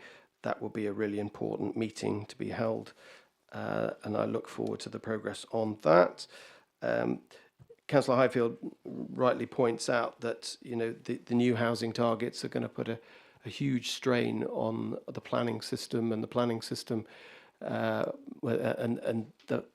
the new targets saying that there's now no longer a housing land supply in Herefordshire that meets the government targets is a real problem. We're going to be working through that, and it is absolutely right that we review the legal advice that we're given on any scenario for the council. So while I will endeavour, through Councillor Hercombe's point, to make sure that the legal advice that we've got is robust and shapes the policy moving forward.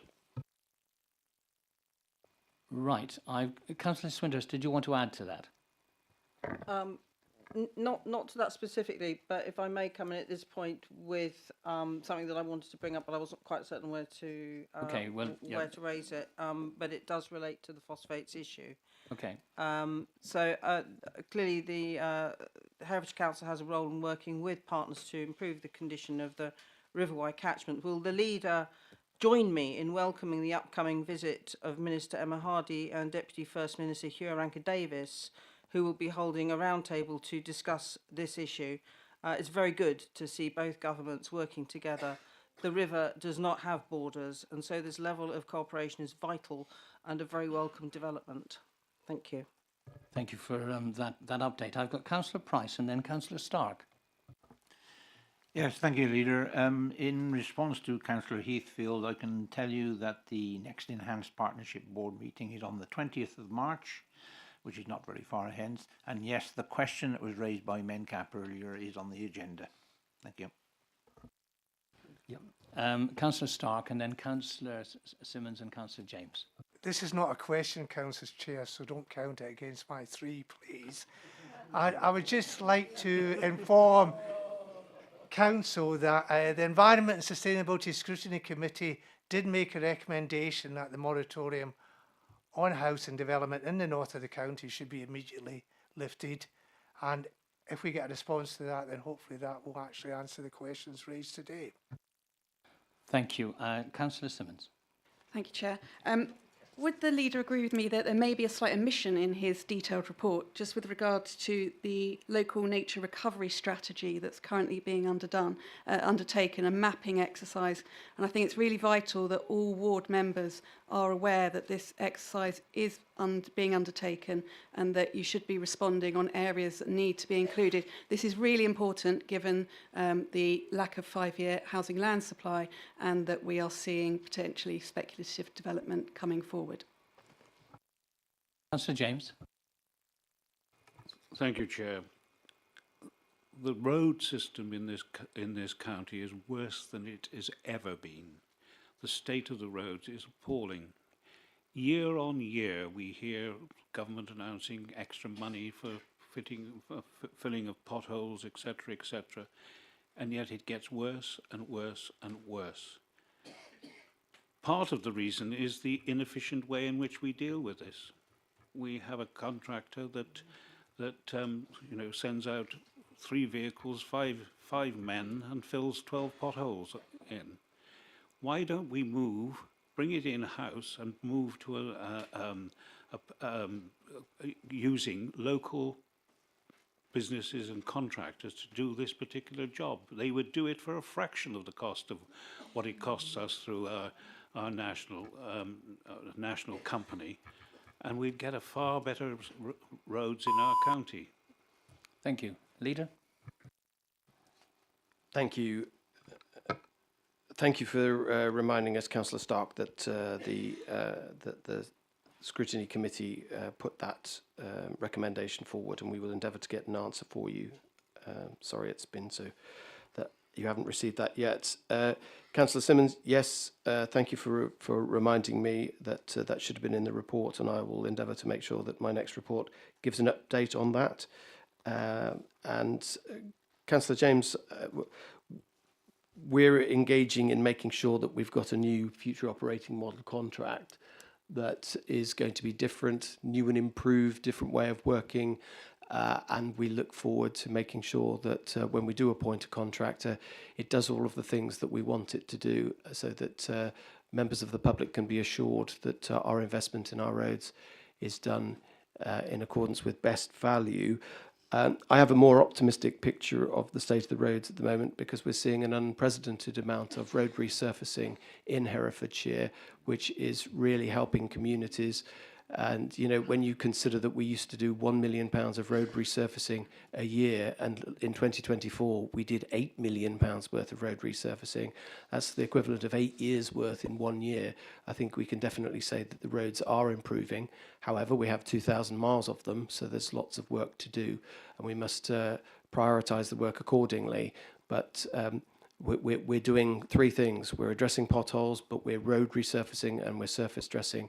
And I think that's going a long way to addressing the fact that the road network was sorely needed some attention. Thank you. I'm on page 122 now, and I've moved on to the budget and performance monitoring. Are there any questions? No, I'm on one page, on 123, on the budget report. Councillor Proctor. Council has only just set the budget for the year commencing April, and it is under threat from the savings targets which are at risk. So what mitigations will the administration be putting in place to make sure that next year's budget isn't affected by failing to hit the savings targets in this year's budget? Are there any more questions on that? And on page 124 on finance? No other questions? Leader? Thank you, Councillor Proctor. The answer is quite a lot of mitigation is actually being undertaken to ensure that we will deliver on that budget commitment that we made last year. It's always a moving picture. We have demands on our services, but we have a strategy for dealing with those demands. And I look forward to being able to update Council and Councillor Stoddard how we are progressing to make sure that we get within our budget as best as humanly possible. I have no indications of any other speakers, and so I'm going to bring that matter to a close.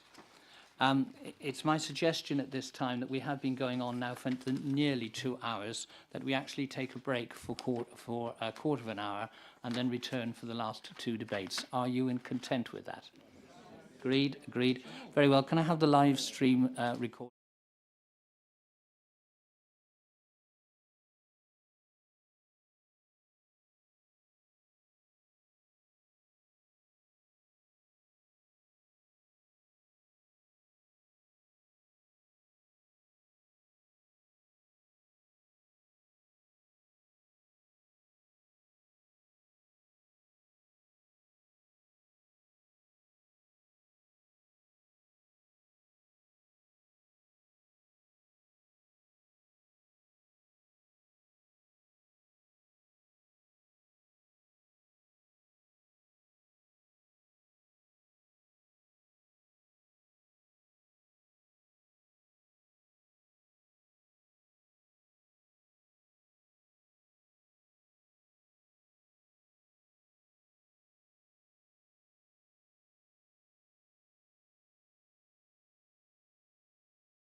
Thank you. Welcome back to this meeting. We now have before us motions of notice as on pages 131 to 138.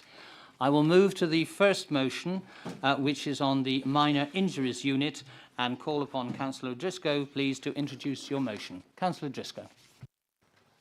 Chair, thank you. I'm proposing this motion on behalf of the Liberal Democrats group because, as I know you're all aware, healthcare in Herefordshire is at breaking point. We all know the pressures facing the NHS, ambulances queuing outside A&E, exhausted staff and patients waiting far too long for treatment. This means real people in our communities are being let down by a system that, quite frankly, is struggling to cope. And I know this from personal experience. In 2022, I suffered a heart attack. When we called for an ambulance, we were told it would likely be hours before they could reach me, and I had no choice but to travel to A&E under my own steam. It wasn't fun. When I arrived at A&E, there was a handwritten sign on the reception window that said the waiting time was over 12 hours just to be seen by a doctor. We informed them I had chest pain, but they were just overwhelmed, and I stood there for more than an hour without being seen. The pain in my chest subsided, and I decided to go home. Please, if you are ever in a similar situation, do not do what I did. The next morning, I called my GP surgery, and they were fabulous, and I got seen straight away, and blood tests confirmed I'd suffered a major coronary episode, and I was immediately admitted. A few days later, I underwent angioplasty in Worcester. I was incredibly lucky, but I fear for those who aren't. How many are suffering stuck in ambulances outside A&E? How many others aren't as fortunate as I was? I know many of my fellow councillors like a Shakespearean quote, so I've done my homework. How's this from Measure to Measure? The miserable have no other medicine, but only hope. Well, hope isn't enough. We need action, and one practical step we can take right now is working to get the minor injuries units in Ross-on-Wye and Leominster back up and running. Let's look at the stats. Between November 2024 and February 2025, 1 in 4 ambulances waited over an hour just to hand over patients. That's not just a statistic, that's a failing system. Our MIUs used to work, and they still do elsewhere. Look at our neighbours, Gloucestershire, Powys, Shropshire, Worcestershire. They all still have their MIUs, and they're all working relatively well. Their units provide fast, local care for minor injuries, reducing the burden on A&E and allowing emergency doctors to focus on more serious cases. The public know they work, and their support is overwhelming. When Ross closed, over 1,500 people signed a petition demanding their return. And since we published this motion, hundreds of people have spoken out, sharing their own stories and calling for urgent action. Add to the mix the fact that our county is growing. We all know the housing targets are increasing, and this means more people will be relying on our already overstretched hospital. A little bit of research shows that MIUs significantly reduce A&E pressure. Gloucestershire MIUs handle tens of thousands of cases every year, with most patients treated in under 2 hours. A recent UK-wide study found that separating minor injuries from A&E reduced long waits by 32% without affecting emergency care. And the King's Fund warns that A&E waiting times are worsening because demand is rising while capacity stays the same. MIUs are a proven way to relieve that pressure.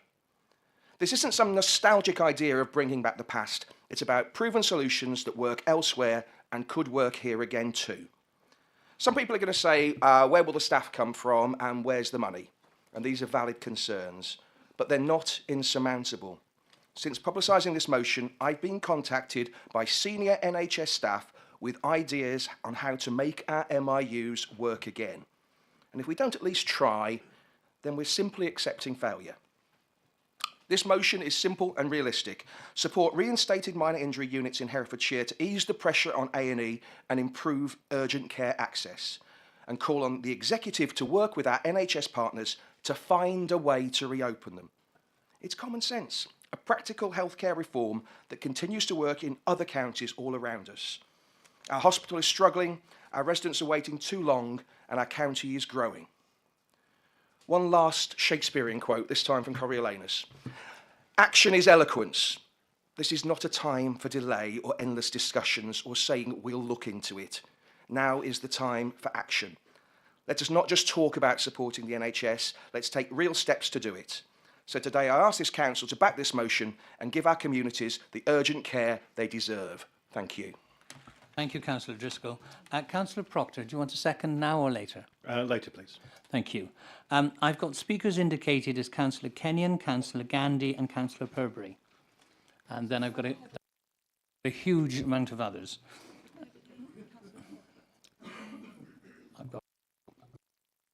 I've got Crockett, I've got Bartlett, Engels, Bramer, Stark, Hitchener, Baker. Can I just stop there at the moment? And we'll get through most of that list before I ask again. And may I remind you that to try not to repeat things that you've already heard. So we'll begin then with Councillor Kenyon. Just as well I don't go first, I can't repeat anyone. Very well put across, Councillor Driscoll. I've got a little bit of knowledge about this. I'm a community first responder and I work with the ambulance service, and I've been waiting outside hospitals in ambulances with very, very sick patients. Having said that, with a lot of the motions that this council does, where do they go? Whose desk does it end up on? What happens to it? We're asking a different organisation to spend their money in a different way, which is always difficult. So perhaps I'm not putting an amendment forward because we know what happens. The Conservatives will go out for 10 minutes having a good chat about it. But I'd like them to think about this. Within our public health remit, we've just talked about a smoking strategy and that sort of stuff.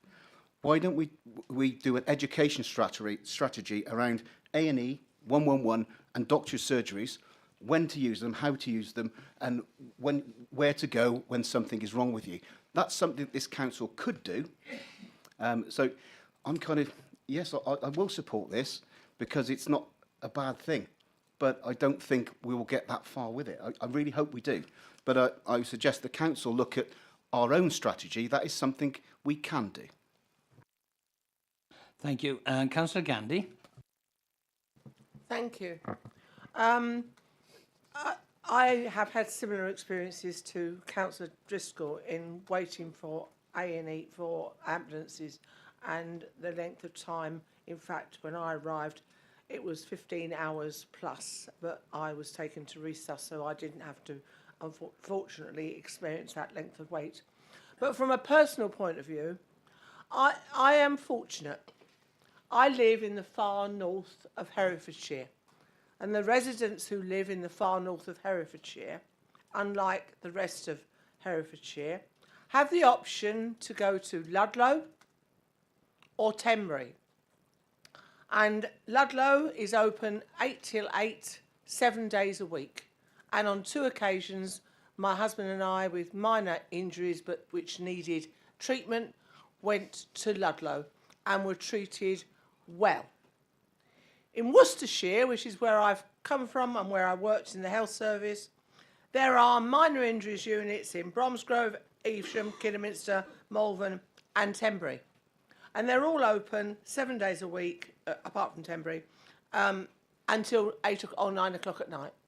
So we are an outlier in this situation. Where does this go? I would say in the first instance it goes to the ICB, because the ICB covers Herefordshire and Worcestershire. And if it's okay to fund this in Worcestershire, then why is it not okay to fund this in Herefordshire? You know, the injuries unit in Leominster was good enough for what it was needed for, and yet has been closed now probably 5-6 years.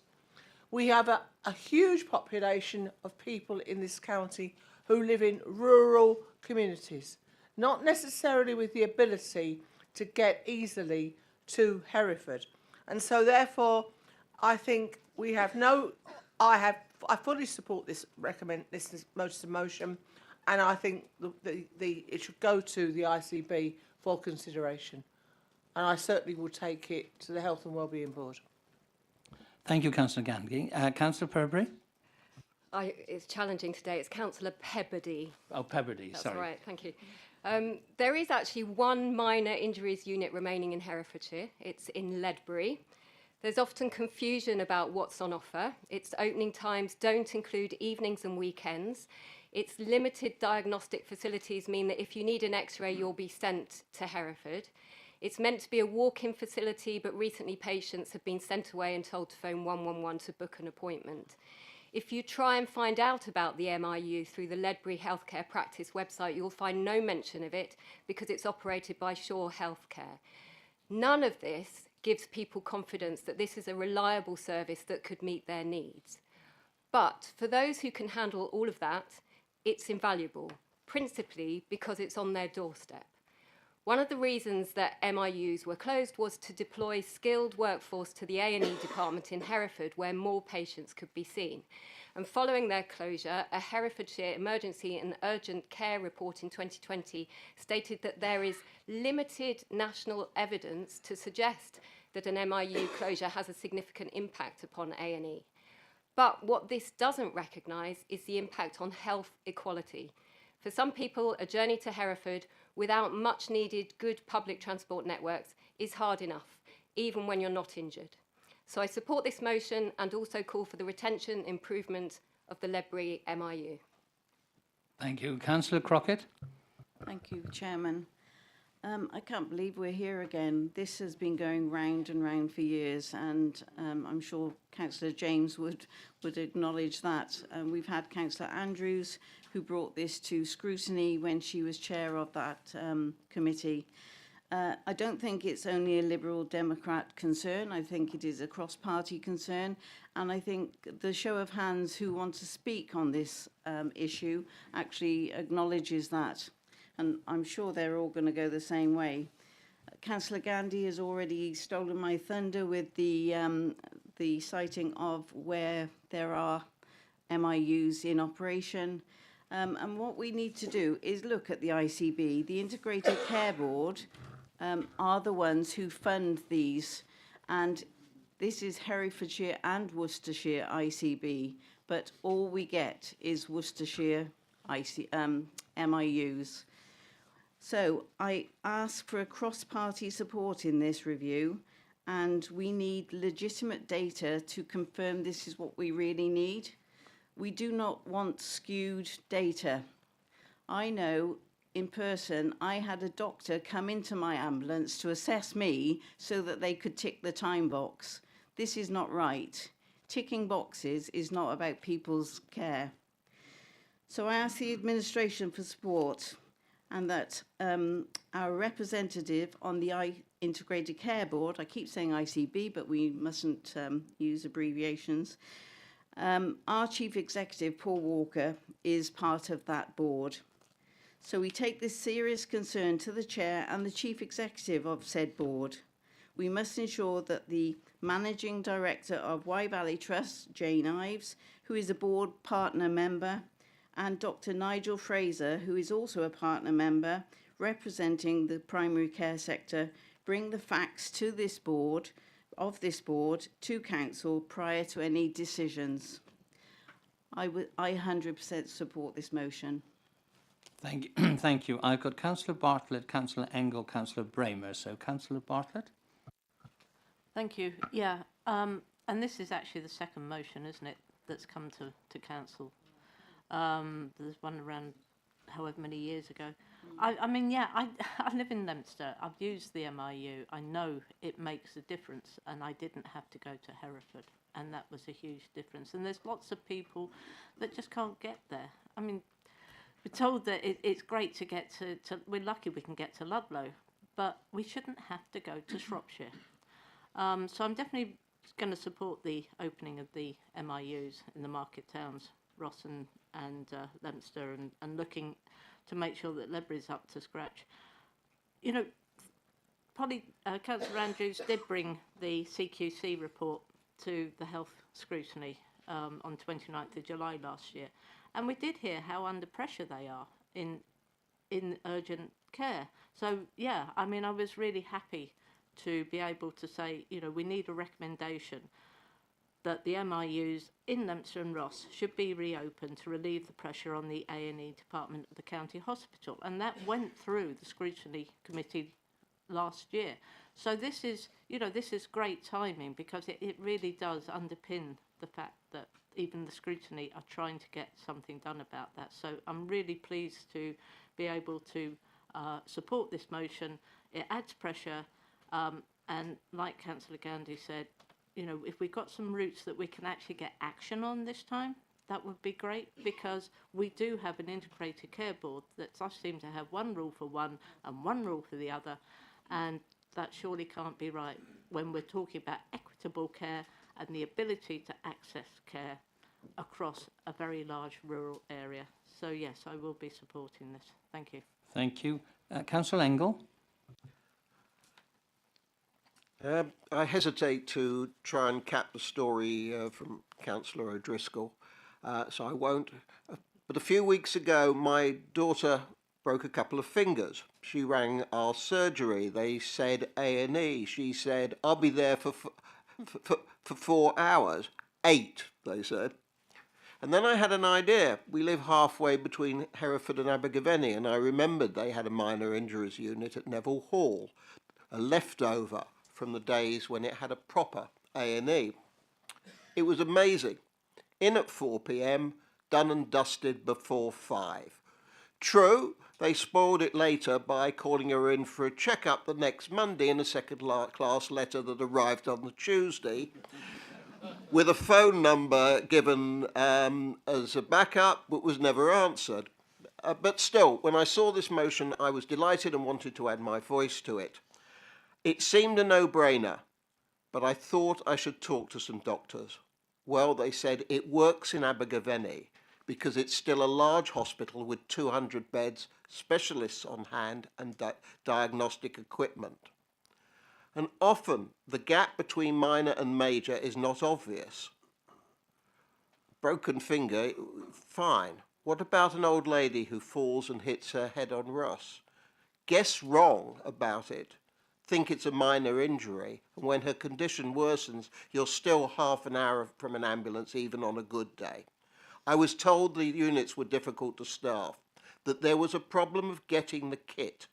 If the minor unit does have a scanner, it doesn't necessarily speak to the more sophisticated kit in Hereford. And as one GP said to me, when things go wrong in medicine, it is usually a failure of communication. And that is less likely to happen if everyone is close by. I know that Hereford A&E often resembles the gates of hell. And I'm sure the triage could be many, many times better, probably by better segregation of the broken fingers and the broken necks. And if I lived in Ross, I would certainly have signed this petition. But in a cash-strapped health service, in a cash-strapped council, can we be sure that this is the best way to solve this ongoing crisis? And I would like to see much more detailed analysis of this. Unfortunately, the council appears to have minimal democratic input into what goes on in our hospital service. Thank you. Thank you. I've got Councillor Bramer, then Councillor Stark, and then Councillor Hitchener. Councillor Bramer. Thank you, Chairman. Ross MIU was a wonderful hospital. The people in my ward of Western Under Penyard could not believe that it would ever close, but it did, and they have suffered ever since. The costs are findable, as the extended use of A&Es is costing far more than the collection of MIUs ever did. Under the new system, the use of A&Es is breaking down. 12-hour waits are commonplace, and the misuse of ambulances standing outside for hours is just scandalous. It must be changed back to the localised system of MIUs with virtually no use of ambulances and virtually no waiting times. I think the people of this county deserve their MIUs, and I hope that we can help to do so. Thank you. Thank you. Councillor Stark. Thank you, Chair. Some members have asked why we're back here again. Well, the MIUs were closed by stealth in Ross under COVID. There was certainly no public support for it, and I think that's one of the reasons why we are back here today, because we were never actually approached officially about it, because it actually happened through that terrible period that we suffered under COVID. But can I say that with the new housing provision that we have in front of us, with only 2 GP surgeries in Ross, there is no capacity there for anyone to be treated for a minor injury unless they embark on the 16 or 17 mile trip across A49, which can or cannot be a problem at times, and through Hereford, which can or cannot be a problem at times, to arrive at the county hospital with no expectation whether they will be seen or not. So it's that gap we're talking about today. It's that gap that the GPs can't fill that forces people who could be treated locally to have to go to Hereford. And I really do think this the council should support this motion and should press the ICB to make it a matter of priority to restore our MIUs when actually they were closed because of COVID. Thank you very much. Thank you. I've got Councillor Hitchener, then Councillor Baker, and then Councillor Lester. Councillor Hitchener. Yeah, thank you, Chair. If anybody else wants to indicate to me if they want to speak. Councillor Hitchener. I'm very much supportive of this motion. My only hesitation is we're talking about a minor injuries unit, and maybe something bigger and better is actually appropriate in the current environment. I've just been to New Zealand, and there's one practice there where an advanced paramedic works for a doctor's practice, and he reckons that 80 to 90% of the cases he sees would normally go to A&E, and he keeps them out of hospital. And it's that kind of thing that's needed, upskilling the MIU. So my only hesitation is saying it's an MIU, but please can we have something more than that, something better? I do understand this. I mentioned New Zealand, but there are recruitment exercises going on around the country, I think, to set up this sort of position with paramedics. And I think somewhere like Cornwall are doing that, being an isolated county. But I think we should be more, if possible, we should be more ambitious and more demanding. Thank you. Thank you. Councillor Baker. Thank you, Mr. Chairman. 25 years ago or so, I was living in northwest London at the time, and I had a health scare very similar to Ed O'Driscoll. But fortunately, we were very aware, my wife and I, about how busy A&E departments were in those days, and we were aware of the minor injuries unit under the auspices of Mount Vernon Hospital. So I was whizzed up there at high speed. My wife rushed into the unit, immediately followed out by a porter with a wheelchair. I was plonked into the wheelchair, whizzed back inside again, and through the triage, I was wired up to an ECG machine, had blood taken, and I was told within a few minutes that everything was okay, and this was down to stress of some of the horrible things I'd been dealing with in my previous life. So on my personal view, these MIUs are a vital local service, and I support the motion. Thank you. I've got Councillor Lester next, then Councillor Tillett, and then Councillor Andrews, then Councillor Fagan, and then Councillor Hercombe.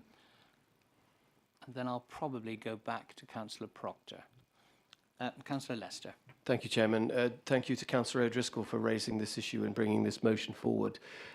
It's really imperative that we speak up for the residents of Herefordshire in terms of healthcare provision. I think we're all relating our own personal experiences. I remember being bitten by a dog, and rather than go to casualty, I went to I was electioneering at the time, and bitten by a dog. So I went to Lempster, and that was closed. So I ended up going to Tenbury, and I had a tetanus shot. But the point is, I'm getting to that. The point is, I didn't take up valuable space and time for somebody in Hereford who was in a critical situation. Yeah, I needed attention, but it wasn't critical. But every time someone goes to casualty in Hereford and it's a minor issue, you are taking up the bed space of somebody who is in a very serious situation. And I didn't want that on my conscience, to be there on something that turned out to be interesting, that the dog owner actually was an employee of this council. But I'm told I got their support. But anyway, the point is, something as minor as that would have taken up the time, and in making sure we've got more localised healthcare provision, then that's where that belongs, and we do not take up the time of something that's really critical. Thank you. Councillor Tillett. Thank you, Chair. Several colleagues across the room have mentioned, you know, how are we here again? And this has been looked at before. And they are so right. And I particularly remember because when I was elected in 2019, one of the first things we looked at on scrutiny was this very issue. And in fact, colleagues from that era will also remember we had a notice of motion to Council which specifically asked or instructed the Council to write to the Secretary of State. Certainly the last time I asked about this, we hadn't even had the courtesy of a reply from the Secretary of State. And I also urge a word of caution, actually, to Councillor Gandhi and to others who are going to try and push this further. When it was considered at scrutiny 6 years ago, some of the statistics that were used, I have to say, by Jane Ives and others, were risible. I would have laughed in the face of a year 9 maths paper that had used statistics like this, averaging out the number of visits over 7 days a week and 24 hours a day, when of course the MIUs weren't open that often. So I'm just cautioning that we must not underestimate the resistance that the NHS will give to this motion and our efforts. It means all the more that we must double our efforts and not give up. But yeah, we will have to push mighty hard against the professionals to get what we want on this motion. Thank you. Thank you. I've got Councillor Andrews, Councillor Fagan and Councillor Hurcombe, and then I will round the debate up. Thank you, Chairman. I'm probably the only person in this room who's actually worked in an accident and emergency department. And I can tell you from long and hard experience that many of the things that come do not need a major hospital background. Many of them cut fingers, toothache was a particular one that I remember, and various other small things can well be treated locally by a nurse practitioner who is a nurse who has done extra training. I have to say that when I went into the hospital recently with a broken leg, my fracture was diagnosed by a nurse practitioner. Mind you, I could have looked at the x-ray myself and diagnosed it, but still, we'll leave it by the way. As has been mentioned in the past, when I was chair of scrutiny before, we did look at this. I would have to say also, probably causing havoc by saying this, when I went to have a meeting with Jane Ives, she even wanted to close not only the MIUs, but the community hospitals. Yes, she seemed to have a particular hatred of anything outside the boundaries of the county hospital.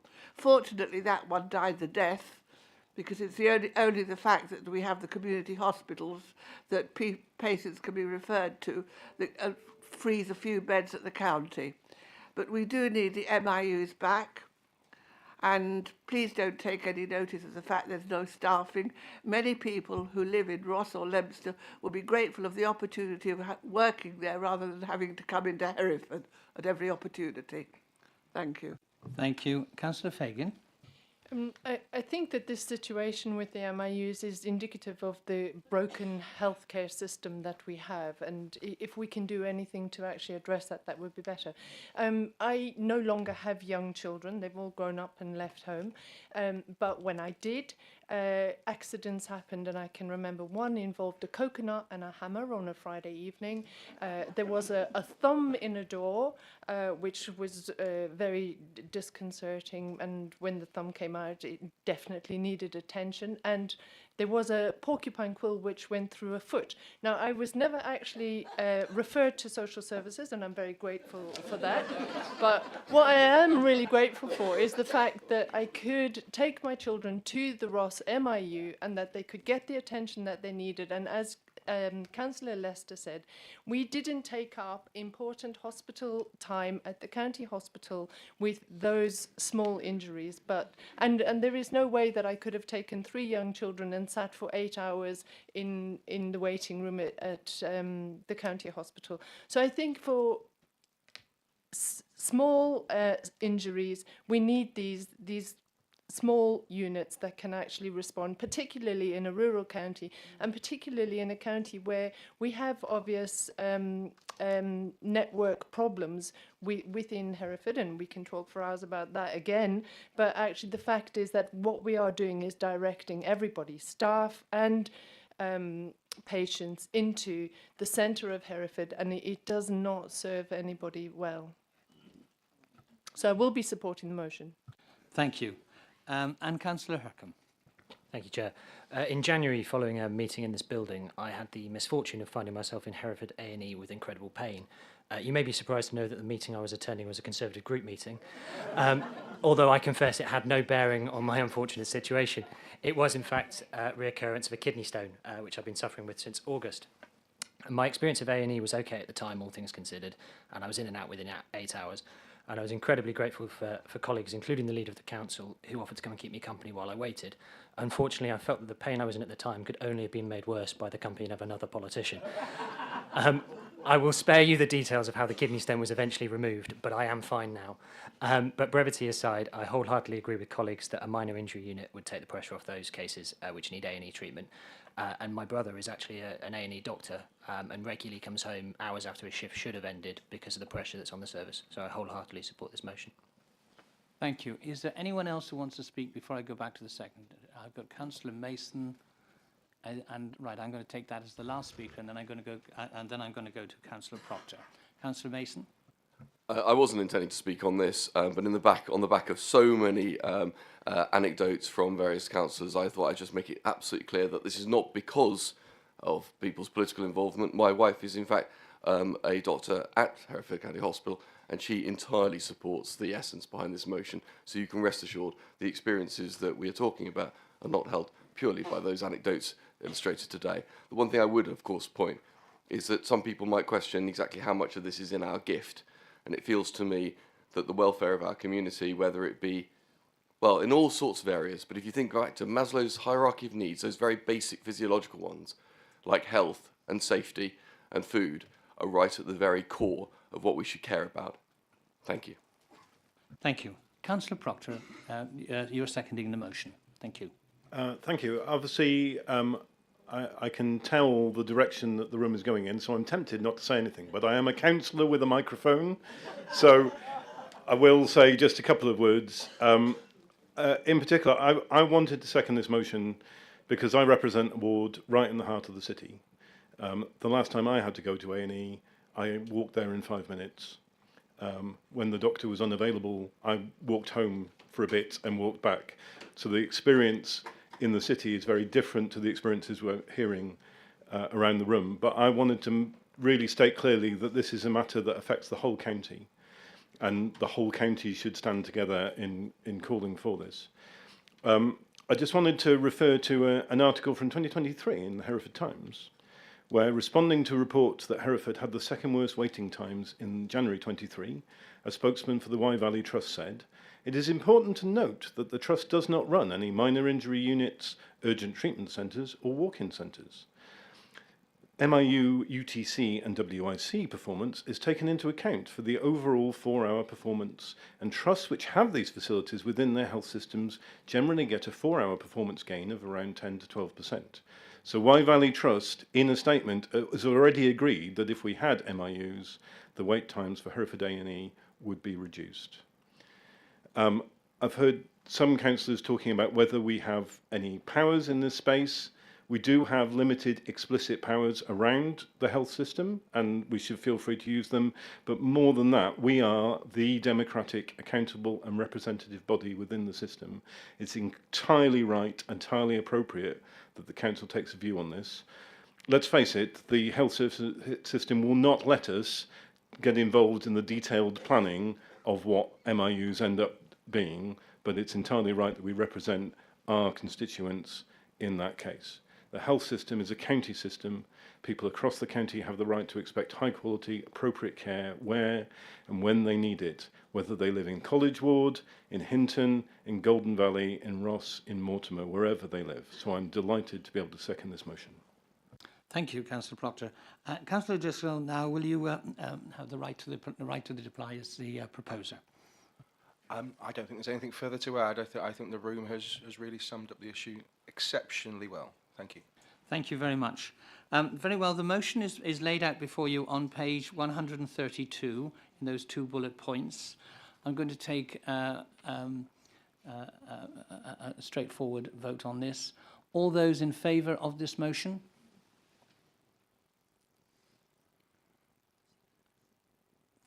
Thank. Are there any objections or abstentions? No, that is passed unanimously. Very well, we move on to the second motion. Councillor Mason, do you have any comment?